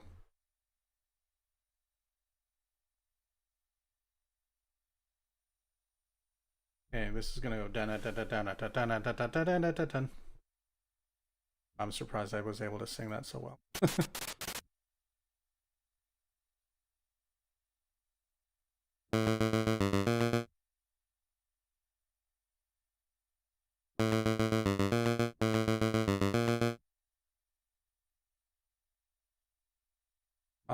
Doesn't really matter which channel I use for this. I'm just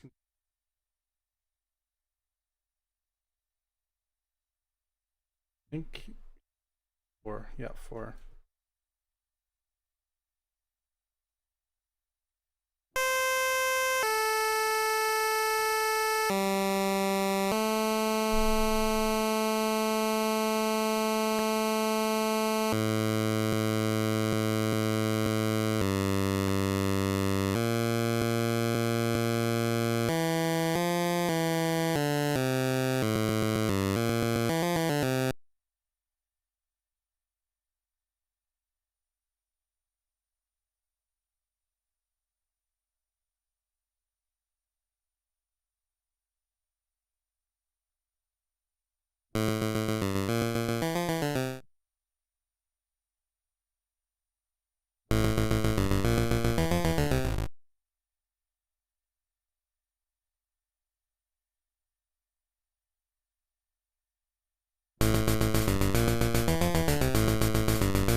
I just closed something that I don't know what I just closed.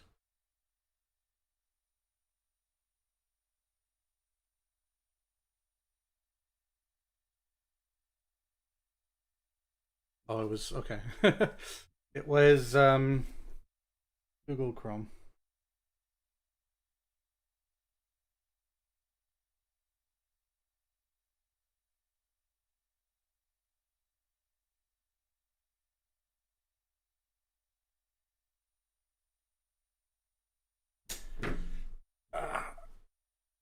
Okay. Yeah, it was a Google Chrome window I wasn't using, Theo. I think it's gonna make it hard to stop the stream though, but whatever, who cares?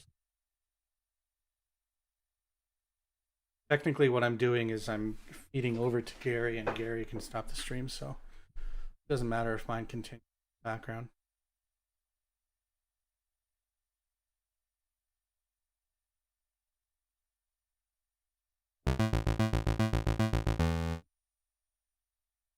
Base. Oh yeah, we're going to square wave, aren't we?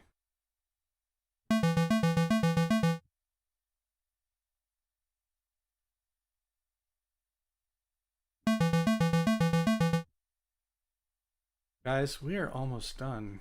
9, right? Or maybe it's just going to be 1, but I'm going to change the.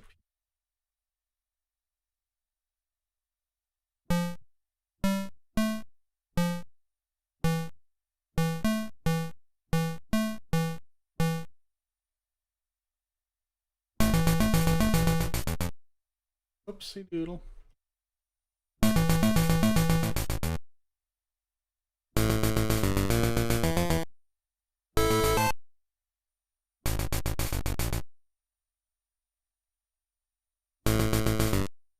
Change this to Ravine.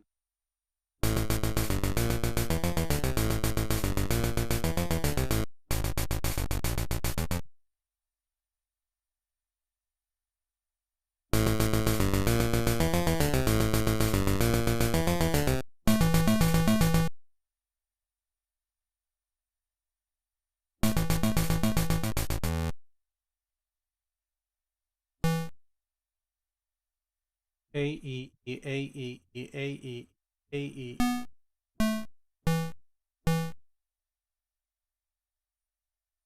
Oh, I'm doing too much. A E E A E E A E E A E.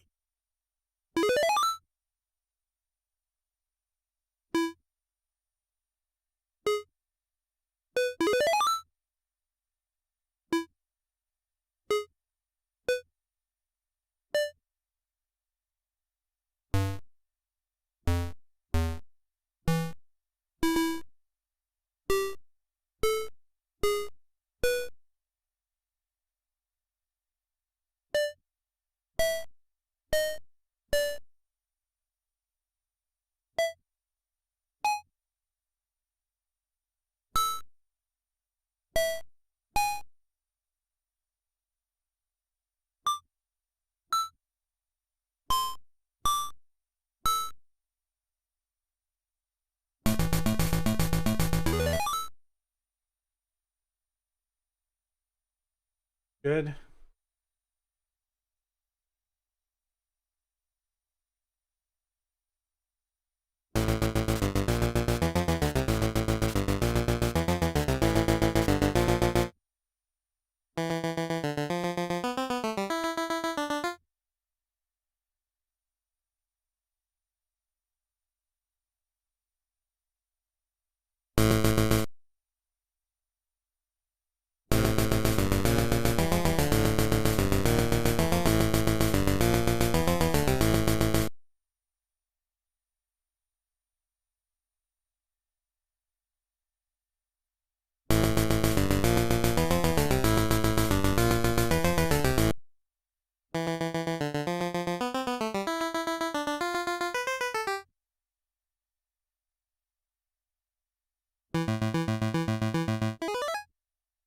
Ooh, that's 5% duty. Do I have one? I should. Yeah, it's 0. Oh, but I'm still using 1, and I'll change P1.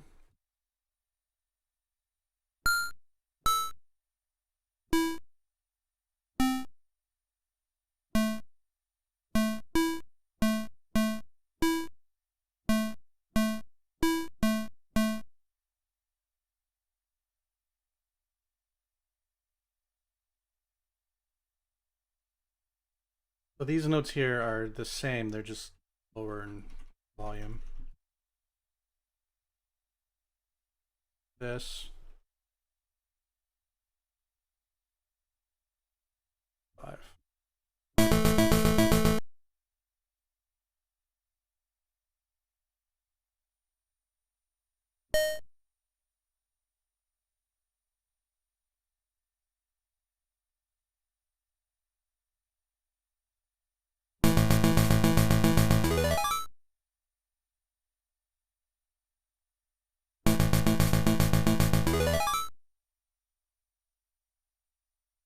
I think it's going to be C1. I forget how to loop. How do I loop? Pattern end. Pattern stop here. The next one will be play right. Fine. How do I jump to another pattern?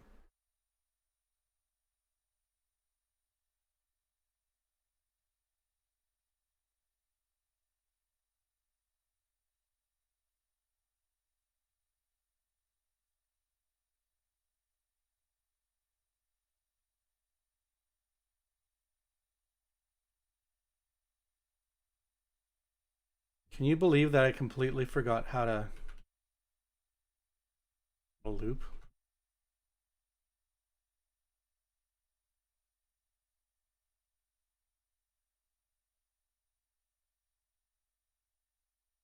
Critical double. There we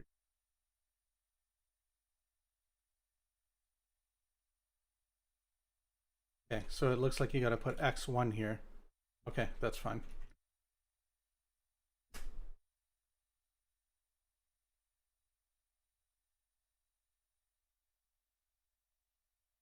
Start order index optional. Funny how optional is spelled wrong. X1. All right, guys, let's play back and hear how it sounds.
That frequency sweep really glitches out when that vibrato is still playing. So does that mean that I have a vibrato playing when I should be ending it right here? Yes, I do. Zero out that. This track is gonna probably not be empty. It's gonna use a bunch of kicks. Thanks, Eric. Thanks, Shimachi. I cannot pronounce your name. I'm so sorry. Thanks, Fio. There's some obvious stuff that needs to be fixed, so maybe I can put that to A. Set this to A. The beginning of the song right here, I'm using 0 1s, so I could probably make this 1s. Because it sounds like they're playing too long, if that makes sense.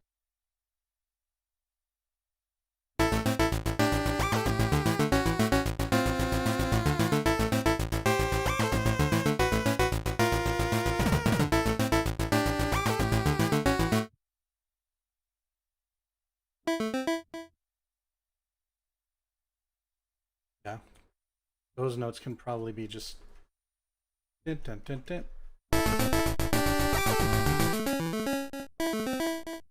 Should be more dot, one dot.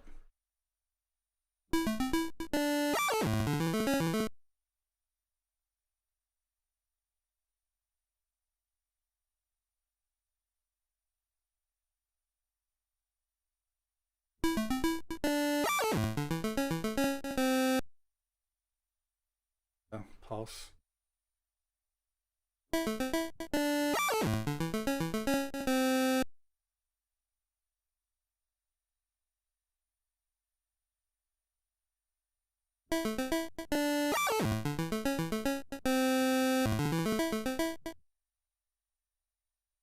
Dot, one dot, one dot, one dot.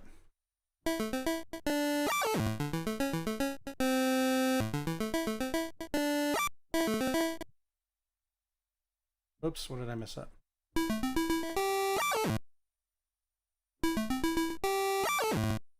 I'm worried about, because you hear how it's glitching out with the pulse setting there. I'm worried that I'll do this after the stream, but I'm worried that there's going to be like a sound effect that screws that up. Because even if I set that to pulse with 1 right here, the sound effect plays right after this. It's going to change the pulse with back to what the sound effect was used. What did I do? Oh.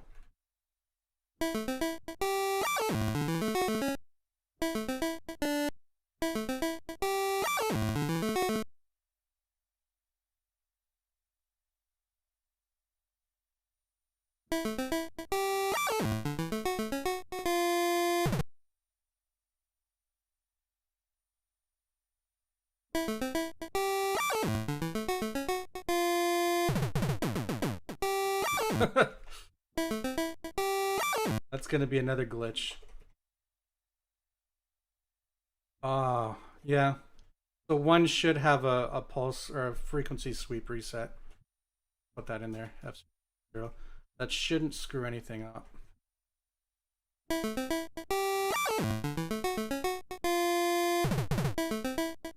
That fixed that.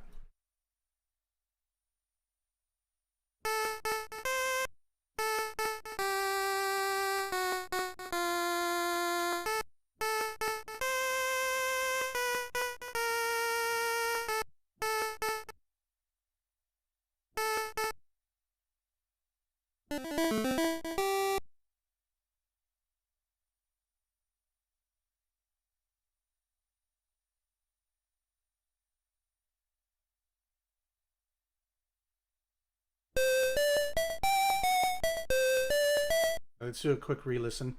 And I think we might just call it a stream, guys.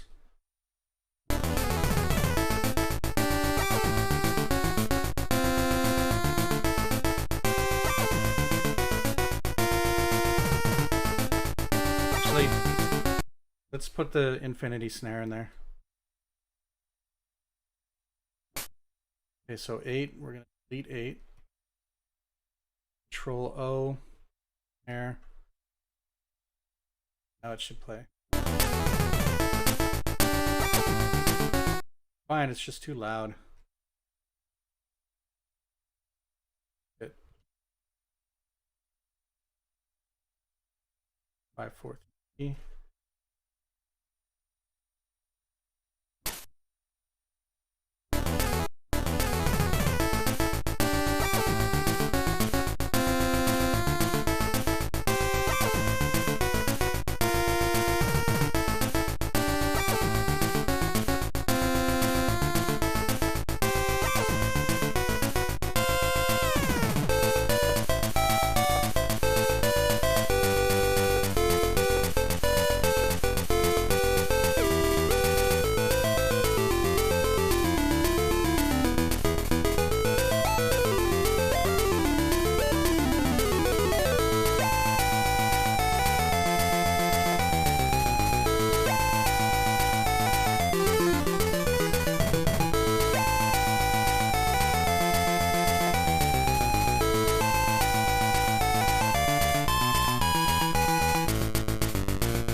What do you mean by tight, Eric?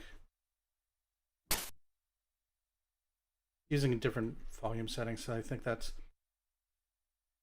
probably it. I might have to change this to that and that to that, and then this to this.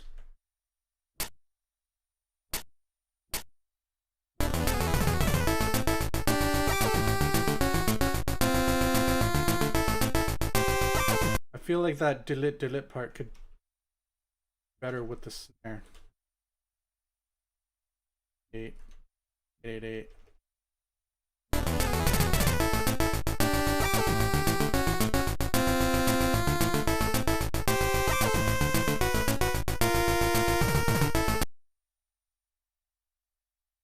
Snare's a little bit too loud.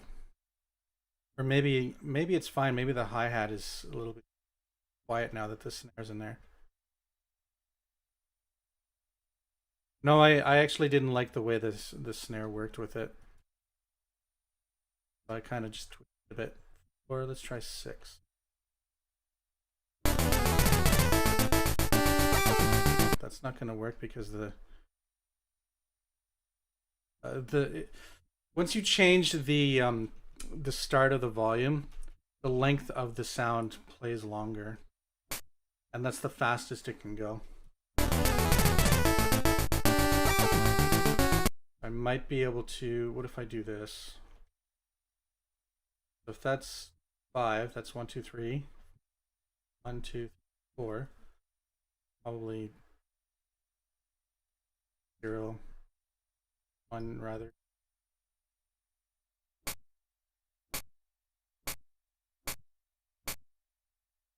Maybe the hi-hat's pitch is too high. Try it low.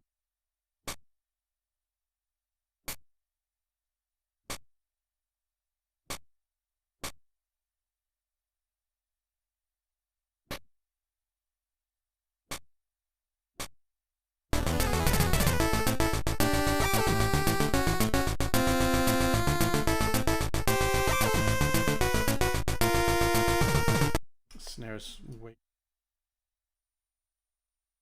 Thanks, Eric. You ruined it. And I'm just joking. Delete, Control O, snare. Actually, I can just do this, can't I? Whoa.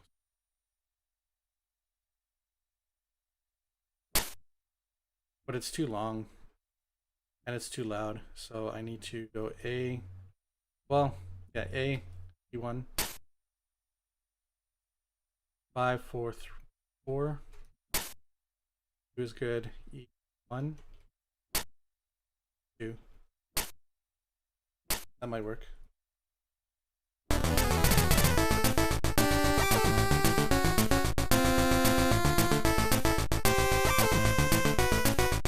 think the bass isn't loud enough. Let's raise it just a little bit.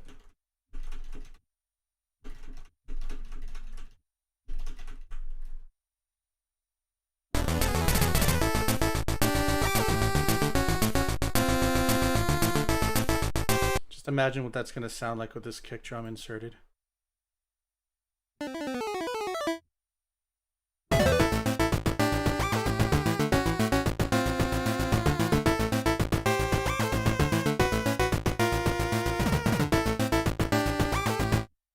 One thing before I go, I wanted to check what it would sound like if I did something here.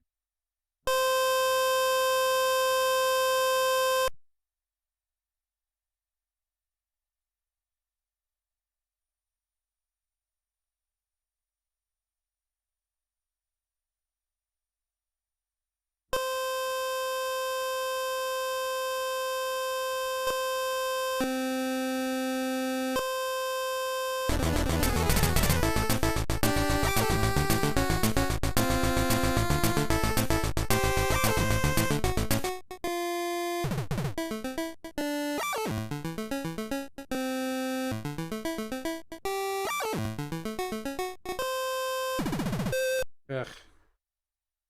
Get rid of this. I'm gonna have to play around with that. That's gonna take a lot longer to figure out.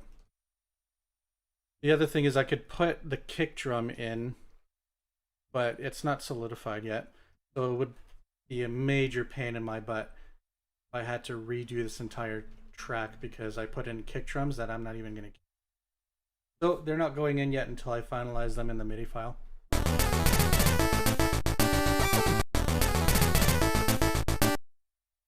Not right. Wrong pulse settings, isn't it? Yeah. 5 50.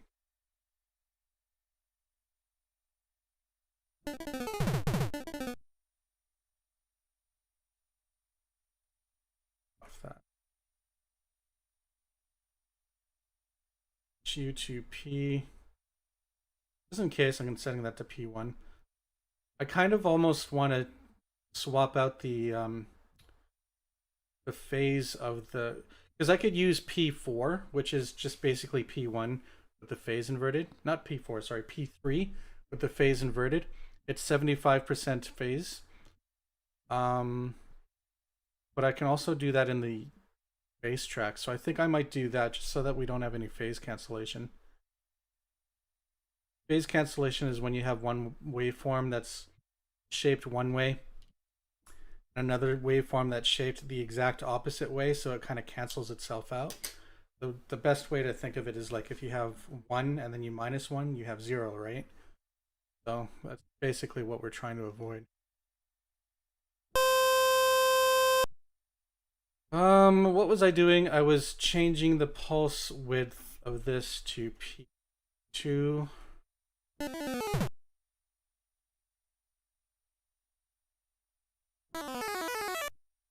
Wrong one.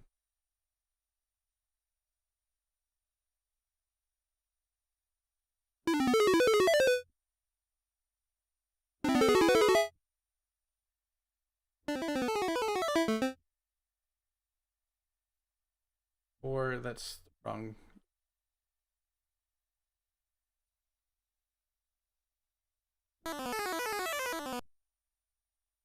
Nine.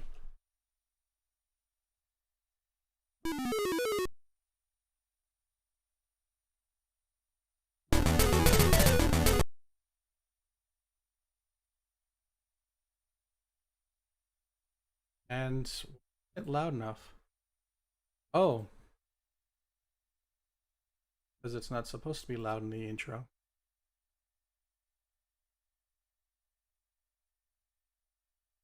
I got it. I know what I'm doing wrong.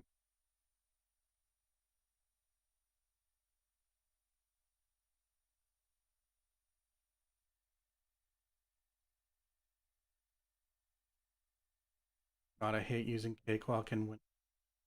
I sent a bug report about how Windows 11 and Cakewalk, like if you hit the square like right at the top right, it actually like closes the program behind it.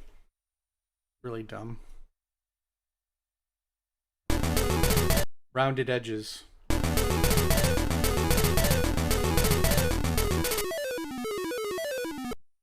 This should be Not too loud. 9, 8, 7, 6, 7. Should be this.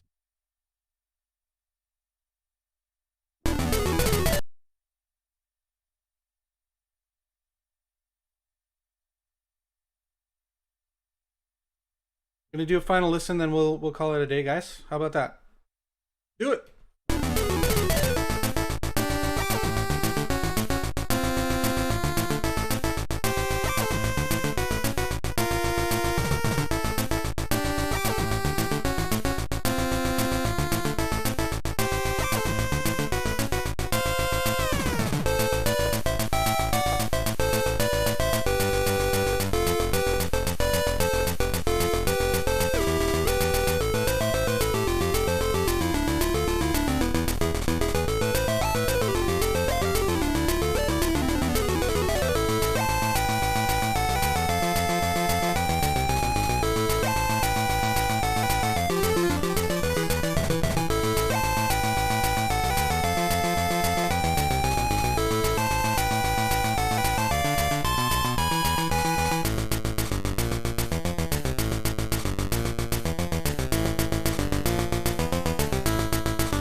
There's a little bit of tweaking I want to do in the noise channel, but it's turning out really well.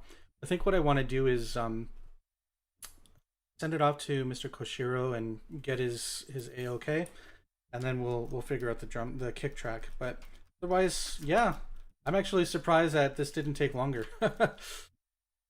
I guess with him knowing that some stuff had to be reused, I could just reuse patterns without having to recompose them. So that in itself saved me a lot of time.